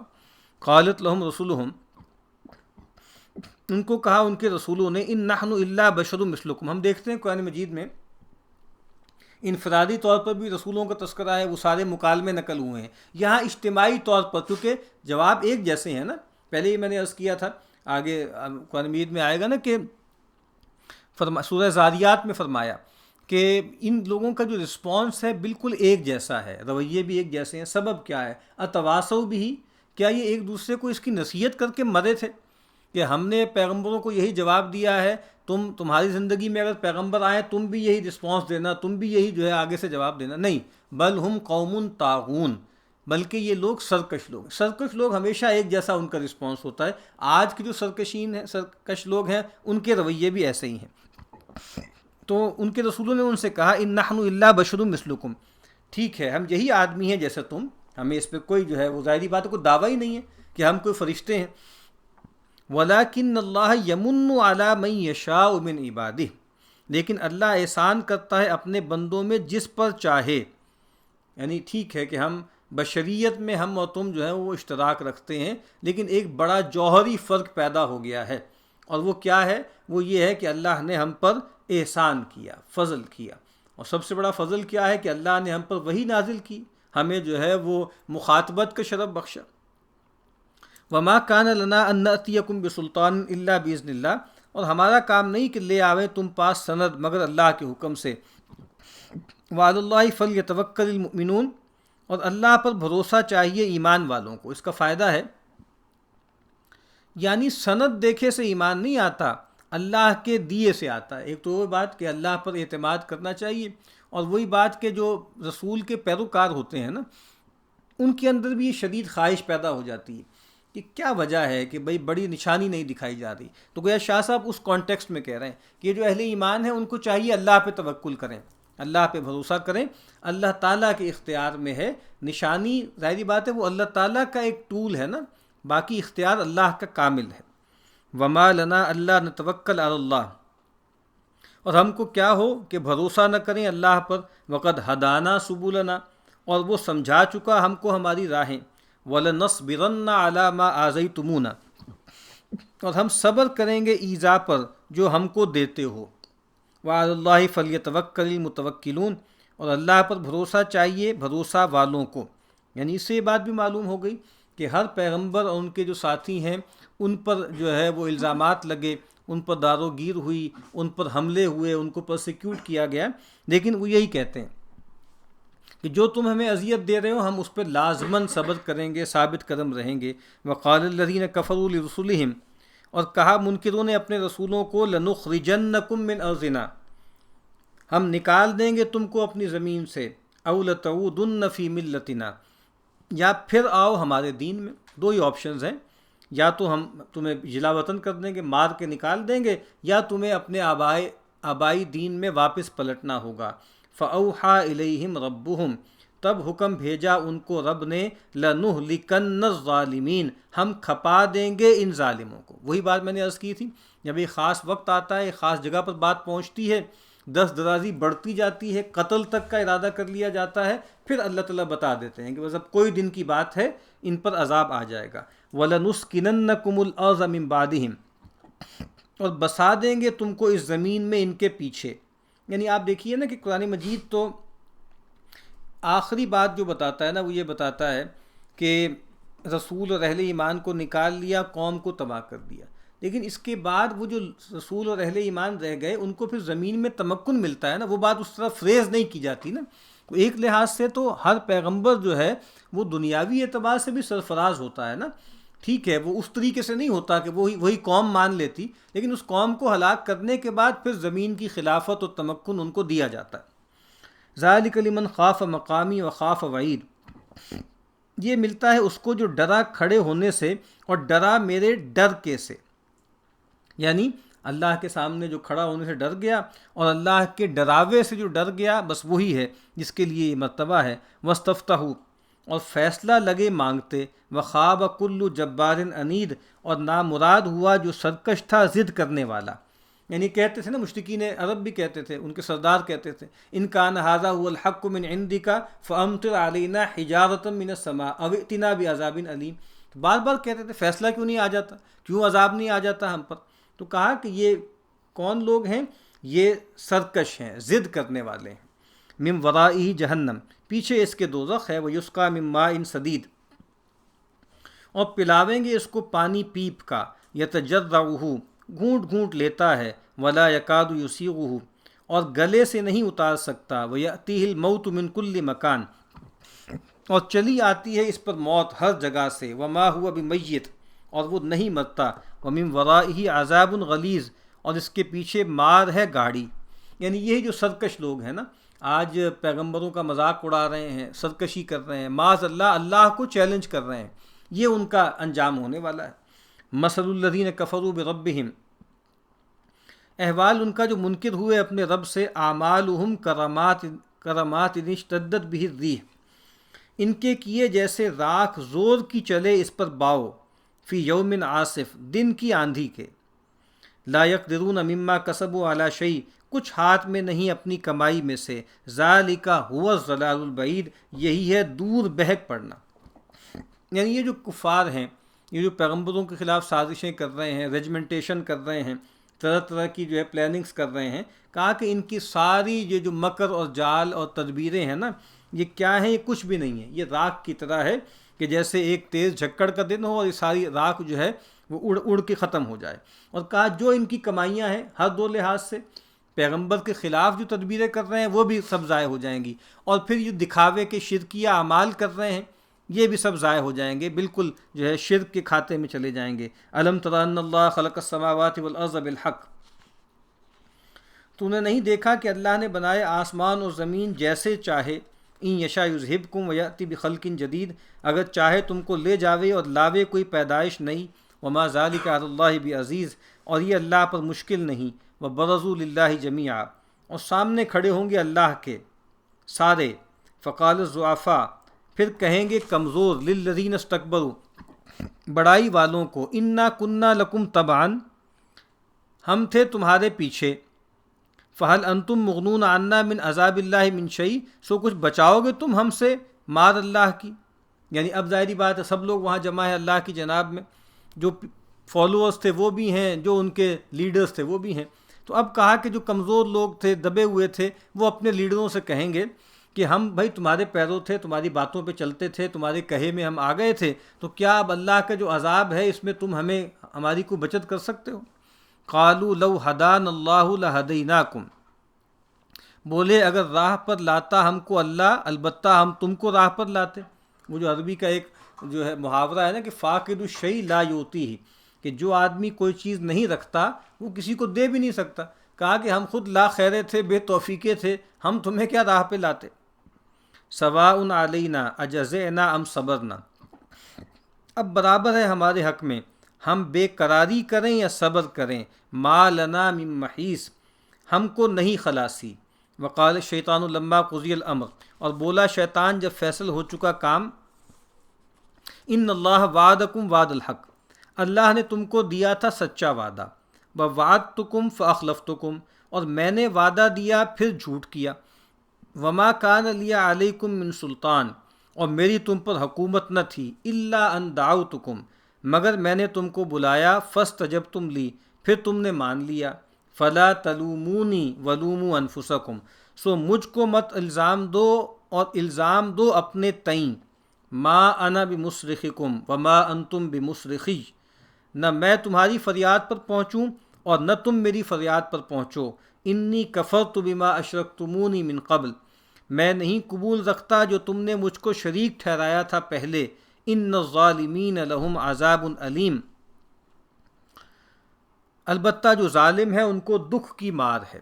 اس کا فائدہ ہے شیطان کا زور نہیں انسان پر، مگر مشورت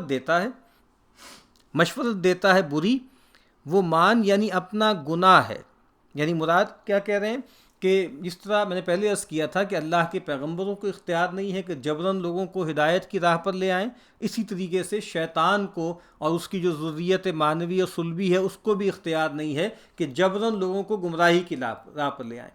تو کہا کہ بھئی پیغمبروں نے تمہیں ایک دعوت دی، صالحین نے، نیک لوگوں نے تمہیں ایک دعوت دی، میں نے اور میرے چیلے چانٹوں نے تمہیں ایک دعوت دی، تم نے اپنی آزاد مرضی سے میری دعوت کو آپٹ کیا، اس کو قبول کیا، پیغمبروں اور صالحین کی دعوت کو رد کر دیا۔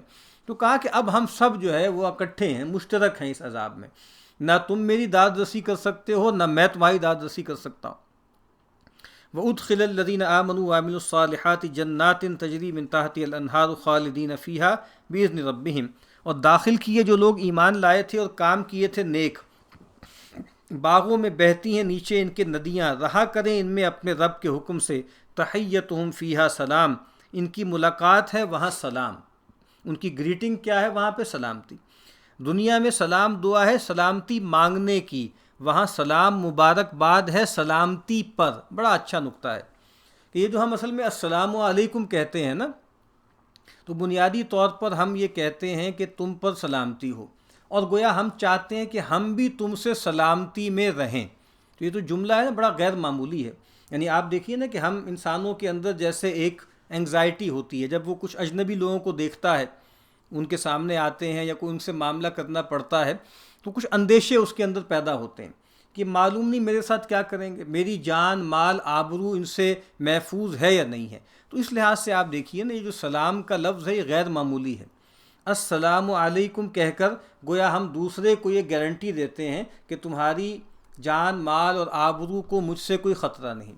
اور وہ آگے سے جب کہتا ہے وعلیکم السلام ورحمۃ اللہ، تو گویا وہ بھی اس بات کی گارنٹی دے دیتا ہے کہ بھائی مجھ سے بھی تمہاری جان مال آبرو کو کوئی گزند نہیں پہنچے گا۔ تو آپ دیکھیے جو سلام کا ایکسچینج ہے نا، یہ کوئی رسمی چیز نہیں ہے۔ اگر ہم یہ شعور کے ساتھ کریں تو یہ کتنا انسان کے لیے ایک سودنگ عمل ہے کہ انسان جیسے اطمینان ہو گیا، شانتی ہو گئی کہ نہیں بھائی اب کوئی تکلیف نہیں ہوگی، کوئی پریشانی نہیں ہوگی، کوئی گزند جو ہے مجھے اس سے نہیں پہنچے گی۔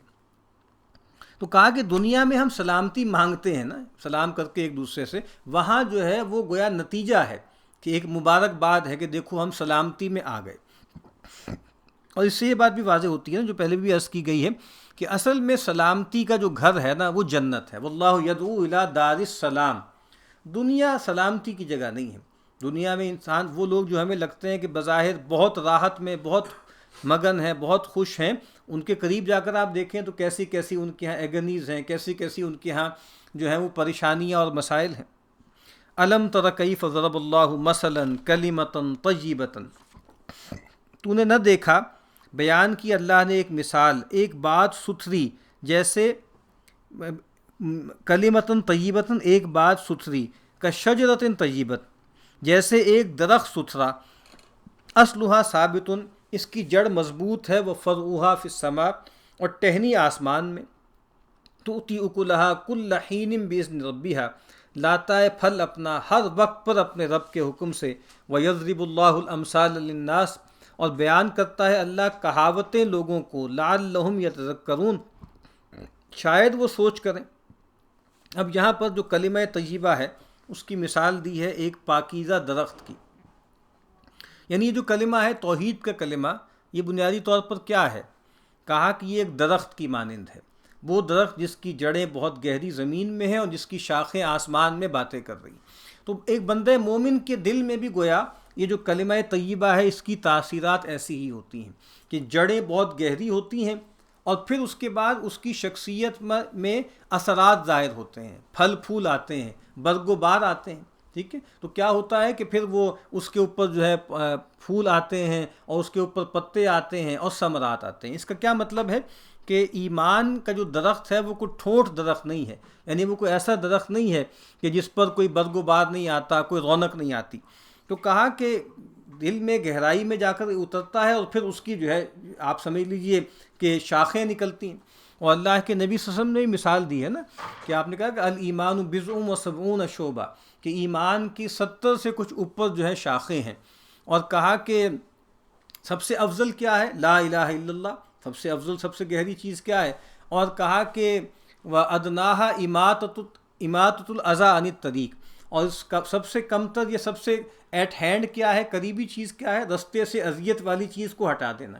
اور پھر فرمایا کہ الحیاء شعبۃ من الایمان، کہ حیا بھی ایمان کی ایک شاخ ہے۔ اور اسی بنیاد پر آپ کو معلوم ہے کہ امام بیہقی علیہ رحمہ نے پوری ایک احادیث کی کتاب مرتب کی شعب الایمان کے نام سے، کہ جو مختلف شاخیں ہیں ایمان کے، جو مظاہر ہیں یا اس کے مضمرات ہیں، اس کے جو آپ سمجھ لیجئے برگ و بار ہیں، اس کا بیان ہے۔ تو کہا کہ اور یہ کہا کہ تؤتی اکلھا کل حین باذن ربھا، کہ جو بندہ مومن ہے جس کے سینے میں ایمان گہرا ہے، گویا وہ ہر طرح کے حالات میں پھل دیتا ہے۔ اللہ کے نبی نے ایک موقع پہ اپنے صحابہ سے پوچھا کہ بتاؤ وہ کون سا درخت ہے جس کا سایہ بھی جو ہے ہر وقت رہتا ہے اور وہ ہر موسم میں پھل دیتا ہے؟ تو لوگوں کے ذہن جو ہے وہ اور طرف نکل گئے کہ مختلف بادیاں یا صحراؤں کے درختوں کی طرف۔ تو سیدنا عبداللہ ابن عمر کہتے ہیں کہ میرے جی میں بات آ گئی تھی کہ یہ اس سے مراد کھجور کا درخت ہے۔ پھر اللہ کے رسول نے فرمایا کہ وہ کھجور کا درخت ہے، کہ وہ گویا اس کا سایہ بھی بہت ہوتا ہے اور ہر موسم میں وہ پھل لے کر آتا ہے۔ تو گویا بندہ مومن بھی جو ہے وہ ہر طرح کے حالات میں فیض رساں ثابت ہوتا ہے، بارآور ہوتا ہے۔ ٹھیک ہے، وہ بانجھ نہیں ہوتا، وہ لوگوں کے لیے نافع ہوتا ہے۔ اور جو اقبال نے کہا نا کہ یہ نغمہ فصل گل و لالا کا نہیں پابند، بہار ہو کہ خزاں لا الہ الا اللہ۔ جیسے چاہے سخت حالات ہیں، چاہے اچھے حالات ہیں، کچھ بھی ہے، یعنی فقر ہے، چاہے آپ سمجھ لیجیے تونگری، چاہے بیماری ہے یا صحت مندی، بڑھاپا ہے یا جوانی، فراغت ہے یا مشغولیت، ہر حالت میں وہ اللہ کی طرف یکسو رہتا ہے، اللہ کی طرف جو ہے وہ مائل رہتا ہے۔ وَمَثَلُ كَلِمَةٍ خَبِيثَةٍ، اور مثال گندی بات کی، یعنی شرک کی بات، کفر اور ضلالت کی بات، کا شجرۃ خبیثہ، جیسے درخت گندا، اجتثت من فوق الارض، اکھاڑ لیا اوپر سے زمین کے، ما لہا من قرار، کچھ نہیں اس کو ٹھہراؤ۔ یہاں فائدہ کیا ہے؟ مسلمانوں کا دعویٰ درست ہے، جس کی دلیل صحیح ہے اور دل میں اثر رکھتا ہے اور روز روز چڑھتا ہے، اور کافروں کا دعویٰ جڑ نہیں رکھتا، تھوڑا دھیان کرنے سے غلط معلوم ہونے لگے اور دل میں اس سے کچھ نور نہیں۔ کتنی اچھی بات کہی۔ یعنی یہ جو کلمہ طیبہ ہے نا، یہ جو توحید کا کلمہ ہے، گویا زمین بھی اس کو خوراک دیتی ہے، آسمان بھی اس پر بارش برساتا ہے۔ یعنی کیا مطلب ہے اس کا؟ کہ جو کلمہ طیبہ ہے، ایمان کی بات ہے، توحید کی بات ہے، انسان کی فطرت بھی اس کو انڈوز کرتی ہے، اور اس کائنات کی میں ہر نشانی اللہ کی وہ بھی اس کی تائید کرتی ہے۔ جبکہ جو شرک اور کفر کا جو درخت ہے، نہ انسان کی فطرت اس کو قبول کرتی ہے، ابا کرتی ہے، وہ بالکل اوپر اوپر ہوتا ہے، اور یہ پوری کائنات بھی اس کو اپنی خوراک فراہم نہیں کرتی، اسی وجہ سے بالکل اوپر سے اس کو اچک لیا جاتا ہے، اٹھا لیا جاتا ہے۔ یثبت اللہ الذین آمنوا بالقول الثابت فی الحیات الدنیا وفی الآخرہ، مضبوط کرتا ہے اللہ ایمان والوں کو مضبوط بات سے دنیا کی زندگی میں اور آخرت میں۔ یہ مضبوط بات بھی کیا؟ یہ جو شہادت ہے نا لا الہ الا اللہ کی، وہ ہے۔ وَيُذِلُّ اللَّهُ الظَّالِمِينَ، اور بچلا دیتا ہے اللہ بے انصافوں کو۔ وَيَفْعَلُ اللَّهُ مَا يَشَاءُ، اور کرتا ہے اللہ جو چاہے۔ اس کا فائدہ ہے قبر میں جو کوئی مضبوط بات کہے گا ٹھکانہ نیک پاوے گا، اور جو بچلی بات کہے گا خراب ہوگا۔ یعنی وہاں پر جب وہ 3 سوال ہوں گے نا کہ مر ربو کا، تمہارا جو ہے رب کون ہے، ما دینو کا، تمہارا دین کیا ہے، اور ما تقول فی ھذا الرجل، ان صاحب کے بارے میں نبی اکرم صلی اللہ علیہ وسلم کے بارے میں پوچھا جائے گا کہ ان کے بارے میں تمہاری رائے کیا ہے۔ تو جو لوگ دنیا میں توحید پر قائم رہتے ہیں، اللہ تعالیٰ پھر ان کے دلوں کو جماؤ عطا کرے گا، قبر میں بھی حشر میں بھی، اس کلمہ طیبہ کے ذریعے۔ الم تر الی الذین بدلوا نعمت اللہ کفرا واحلوا قومہم دار البوار، تو نے نہ دیکھا جنہوں نے بدلہ کیا اللہ کے احسان کا ناشکری، یعنی اللہ نے ان کو نعمتوں سے نوازا، انہوں نے ناشکری کا رویہ اختیار کیا۔ وَحَلُّوا قَوْمَهُمْ دَارَ الْبَوَارِ، اور اتارا اپنی قوم کو تباہی کے گھر میں۔ یعنی یہ جو ائمۃ المضلین ہیں، یہ جو ہے لیڈر لوگ ہیں، جو ملا ہیں، جہنم یصلونہا، جو دوزخ ہے، پیٹھیں گے اس میں، یعنی اس میں ڈالے جائیں گے۔ وبئس القرار، اور برا ٹھکانہ ہے۔ مکے کے سردار مراد ہیں کہ غریبوں کو گمراہ کیا، وہی بات کہ جو چودھری لوگ ہیں، سردار ہیں، انہوں نے جو کمزور لوگ تھے ان کو دبایا اور ان کو بربادی کے گھر میں جا اتارا۔ وَجَعَلُوا لِلَّهِ أَنْدَادًا لِيُضِلُّوا عَنْ سَبِيلِهِ، اور ٹھہرائے اللہ کے مقابل کے بہکاویں لوگوں کو اس کی راہ سے۔ قُلْ تَمَتَّعُوا، تو کہہ برت لو، فَإِنَّ مَصِيرَكُمْ إِلَى النَّارِ، پھر تم کو پھر جانا ہے طرف آگ کے۔ قُلْ لِعِبَادِيَ الَّذِينَ آمَنُوا، کہہ دے میرے بندوں کو جو یقین لائے ہیں، یقیموا الصلاۃ، قائم رکھے نماز، وَيُنْفِقُوا مِمَّا رَزَقْنَاهُمْ سِرًّا وَعَلَانِيَةً، اور خرچ کریں ہماری دی روزی میں سے چھپے اور کھلے۔ من قبل ان یاتی یوم لا بیع فیہ ولا خلال، پہلے اس سے کہ آوے وہ دن جس میں نہ سودا ہے نہ دوستی۔ اس کا فائدہ کیا ہے؟ یعنی نیک عمل بکتے نہیں اور کوئی دوستی سے رعایت نہیں کرتا۔ یعنی وہاں ایسا نہیں ہے کہ آپ جو ہے کہیں کہ میرے پاس دنیا میں بہت مال تھا، اس کا ایک حصہ مجھے دے دیا جائے تو میں یہاں کچھ خریداری کر لوں نیک اعمال کی۔ نہیں، وہ تو دنیا میں آپ نے کمائے ہوں گے تو آپ کے پاس ہوں گے، اور نہ ہی یہ معاملہ ہوگا کہ وہاں کوئی دوستی یاری کام آئے گی، نہ کوئی سپورٹ کام آئے گی۔ اللہ الذی خلق السماوات والارض، اللہ وہ ہے جس نے بنائے آسمان اور زمین۔ وانزل من السماء ماء، اور اتارا آسمان سے پانی۔ فاخرج به من الثمرات رزقا لکم، پھر اس سے نکالی روزی تمہارے میوے۔ وسخر لکم الفلک لتجری فی البحر بامرہ، اور کام میں دی تمہاری کشتی کہ چلے دریا میں اس کے حکم سے۔ وسخر لکم الانہار، اور کام میں دی ندیاں تمہارے۔ اب اللہ تعالیٰ کی نعمتیں گنوائی جا رہی ہیں۔ آسمان زمین پیدا کیا اور آسمان سے بارش برسائی، اس کے ذریعے طرح طرح کے میوے نکالے، اور کشتی کو مسخر کر دیا تمہارے لیے، سواریوں کو مسخر کر دیا۔ اسی لیے وہ جو دعا خود قرآن مجید میں آئی ہے نا کہ سبحان الذی سخر لنا ھذا وما كنا له مقرنین وانا الی ربنا لمنقلبون۔ اور اسی طریقے سے کہا کہ جو ندیاں ہیں ان کو تمہارے لیے مسخر کر دیا. اور آپ دیکھیے نا کہ کیا اچھا ترجمہ کیا ہے، کام میں دیں، تمہارے کام میں لگا دیں، تمہیں تمہارے لیے گویا سب سروینٹ بنا دیں. مسخر لکم الشمس والقمر دائبین، اور کام میں لگائے تمہارے سورج اور چاند ایک دستور پر. مسخر لکم اللیل والنہار، اور کام میں لگائے تمہارے رات اور دن. وہ بات جو پہلے بھی کئی مرتبہ عرض کی گئی ہے کہ دیکھیے تسخیر کائنات کا یہ مطلب ہے کہ تکوینی طور پہ اللہ تعالیٰ نے کام میں لگائے ہیں. تو گویا ہمیں کوئی حکم نہیں ہے کہ ہم اس کو کنٹرول کریں، اس پر جو ہے اس کو ایکسپلائٹ کریں. وہ جو ایک جدید جو بیکونین تصور ہے جو فرانسس بیکن کا کہ نالج از پاور، اور ہمیں اس کائنات کو جو ہے ایکسپلور کرنا ہے، ایکسپلائٹ کرنا ہے اور اپنے مقصد کے لیے استعمال کرنا ہے. وَآتَاكُم مِّن كُلِّ مَا سَأَلْتُمُوهُ، اور دیا تم کو ہر چیز میں سے جو تم نے مانگی. جو تم اللہ سے مانگتے ہو اللہ تمہیں دیتا ہے. وَإِن تَعُدُّوا نِعْمَتَ اللَّهِ لَا تُحْصُوهَا، اور اگر گنو احسان اللہ کے نہ پورے کر سکو. کتنے احسانات ہیں اللہ تعالیٰ کے ہم پر، کبھی ہم گننے لگیں، شمار کرنے لگیں تو ہم گن نہیں سکتے. ان الانسان لظلوم کفار، بے شک آدمی بڑا بے انصاف ہے، ناشکرا ہے. عام طور پہ لوگ جو ہیں وہ اللہ کی نعمتوں کا حق ادا نہیں کرتے.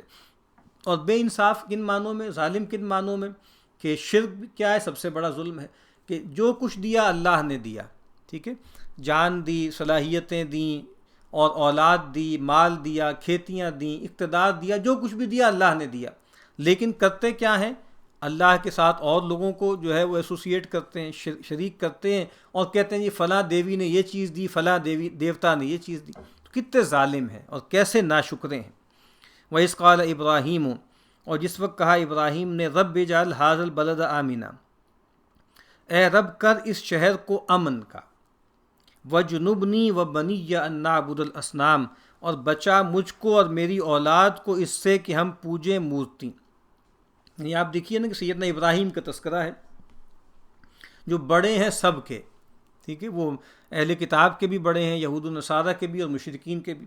اب مشرکین کو سنایا جا رہا ہے کہ بھئی جس کی طرف اپنے آپ کو منسوب کرتے ہو، انہوں نے تو جب یہ گھر بنا رہے تھے اور اللہ اپنی اولاد کو وہاں پر جو ہے بسا رہے تھے، اس وقت یہ دعا کی تھی کہ مجھے اور میری اولاد کو جو ہے وہ بت پرستی سے بچانا اور اس شہر کو امن کا گھر بنا دے. رب انہن اضللن کثیر، اور یہ بات بھی آپ کو معلوم ہونی چاہیے تھا کہ دنیا میں جو دو سب سے بڑی نعمتیں ہیں نا، وہ ایک امن ہے اور ایک روزی ہے، رزق ہے، ٹھیک ہے نا. اسی لیے آپ دیکھیے جو سورہ آخر میں فرمایا نا کہ فَلْيَعْبُدُوا رَبَّ هَذَا الْبَيْتِ الَّذِي أَطْعَمَهُم مِّن جُوعٍ وَآمَنَهُم مِّن خَوْفٍ. تو چاہیے کہ بندگی کریں اس گھر کے رب کی جس نے ان کو امن دیا خوف میں اور ان کو کھلایا بھوک میں. اور اسی طریقے سے جو ہے ایک جو بستی کا ذکر کیا کہ وہ آمنتم مطمئنتن یأتیہا رزقہا رغدا من کل مکان، ایک بستی کی مثال دی اللہ نے جو بڑی امن میں تھی، مطمئن تھی، اور رزق ہر طرف سے اس پر آ رہا تھا. پھر کیا ہوا، فکفرت بانعم اللہ، اس نے اللہ کی نعمتوں کی ناقدری کی، ناشکری کی. تو کیا ہوا، فاذاقها اللہ لباس الجوع والخوف، تو اللہ تعالیٰ نے اسے بھوک اور خوف کا لباس پہنا دیا. تو یہاں پر بھی آپ دیکھیے، پیچھے ہم نے کہا نا کہ اللہ کی نعمتیں ہیں تم ان کو شمار نہیں کر سکتے، اور پہلے ہم نے پڑھا ہے کہ اگر تم شکر کرو گے تو ہم مزید تمہیں نوازیں گے. تو یہاں پر بھی گویا امن کی غیر معمولی اہمیت ہے.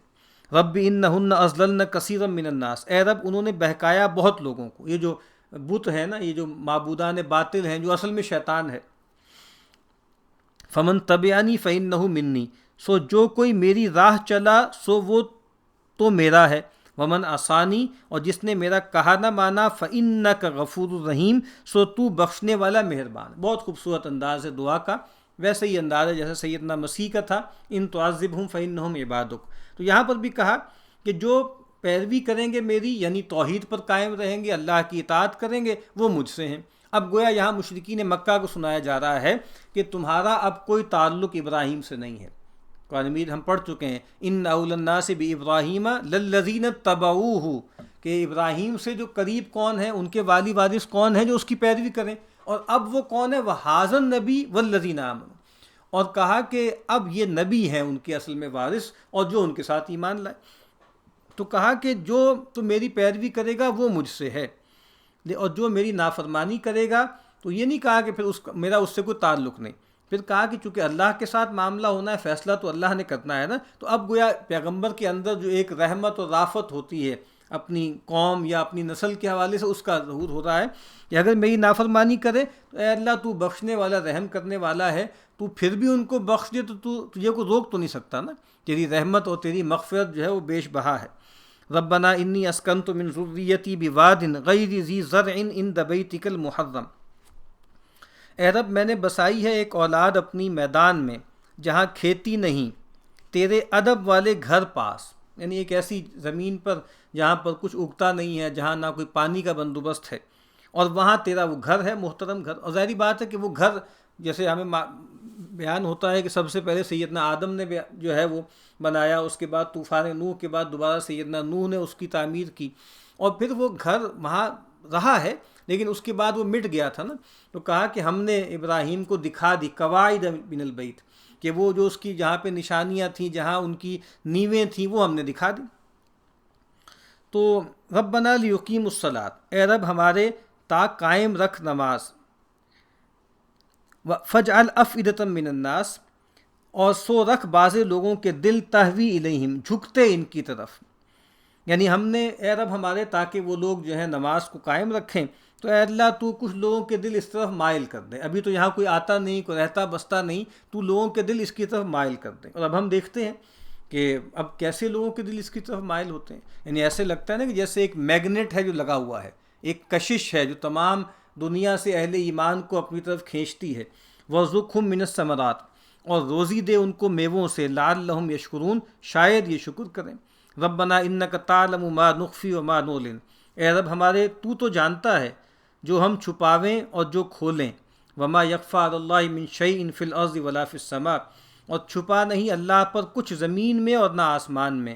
الحمد للہ الذی وہب لی علی الکبر اسماعیل و اسحاق، شکر ہے اللہ کو۔ اب دیکھیے سیدنا ابراہیم کے ہاں بھی شکر کا تھیم، یعنی لگتا ہے سورہ ابراہیم اس کا جو بنیادی سمجھ لیں مضمون ہے وہ شکر ہے، کہ ابراہیم کے ہاں بھی آپ شکر دیکھ رہے ہیں، ٹھیک ہے، اور پھر ان کی جو اولاد ہے ان کے ہاں جو شکر کے خلاف رویہ ہے وہ بھی سامنے آ رہا ہے۔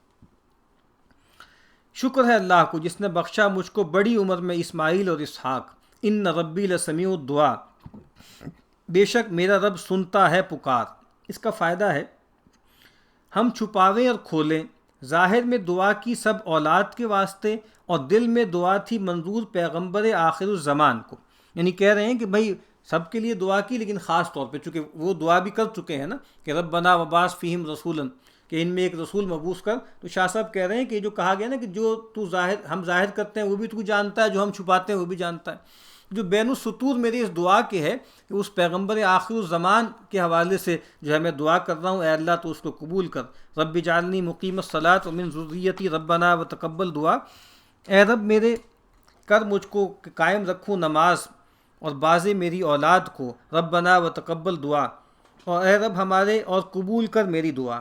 اللہ تعالیٰ کا جو شکر ہے اس کا سب سے بڑا اظہار کہاں ہوتا ہے؟ عبادت میں، اور عبادت کا سب سے بڑا اظہار کہاں ہوتا ہے؟ نماز میں۔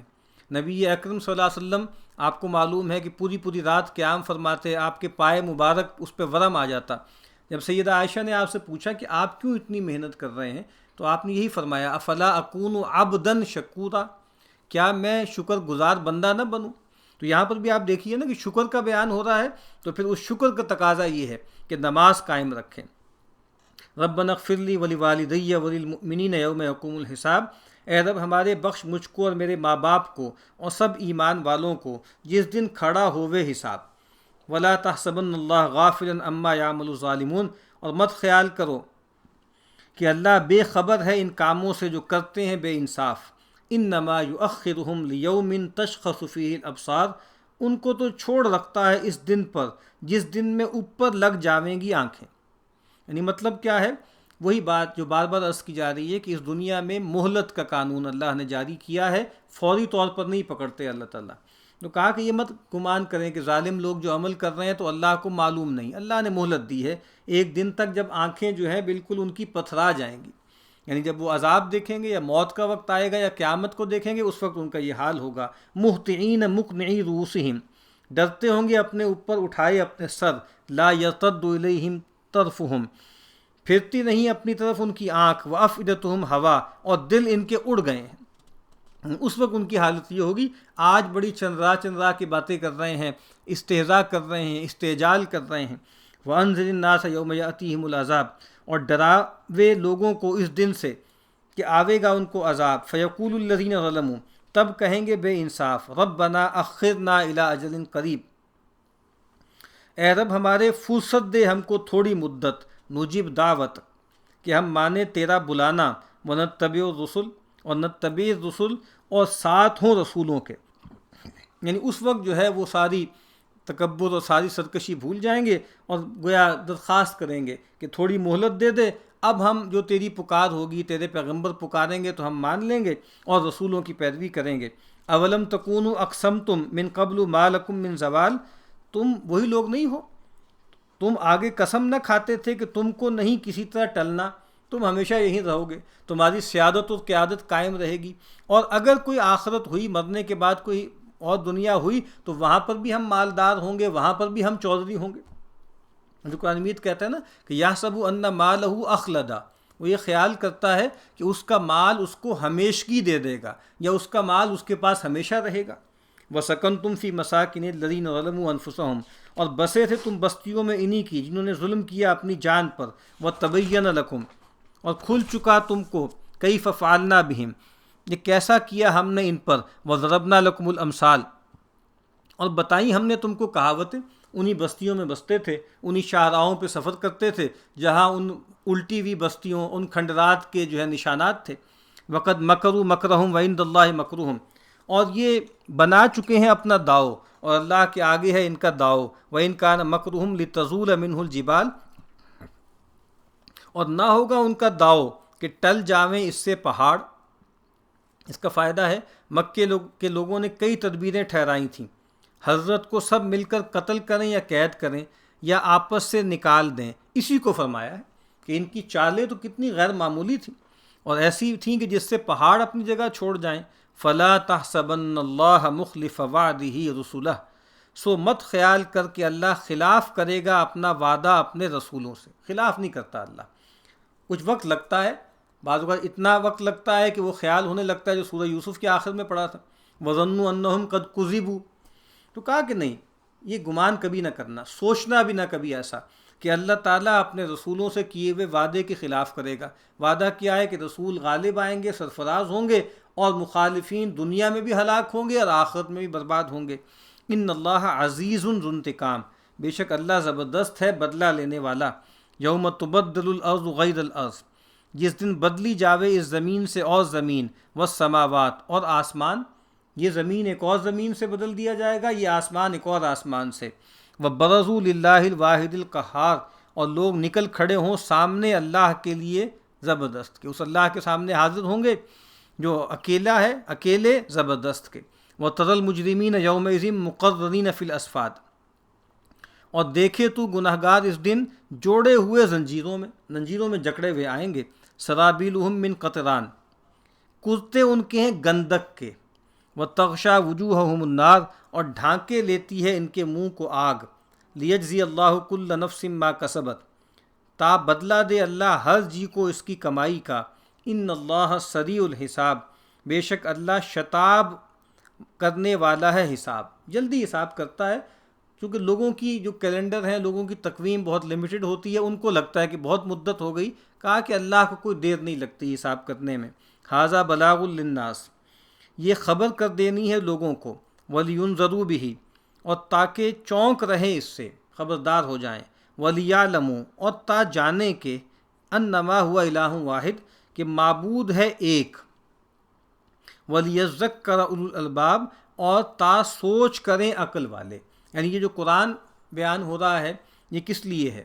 تاکہ لوگوں تک یہ پیغام پہنچ جائے، لوگ متنبہ ہو جائیں، اور اس قرآن کا بنیادی مضمون کیا ہے کہ وہ جان لیں کہ الہ ایک ہی ہے، متعدد نہیں ہے، ایک ہی خدا ہے، اور تاکہ جن لوگوں کو عقل ہے، جن لوگوں کو سوجھ بوجھ ہے، وہ اس سے نصیحت حاصل کریں۔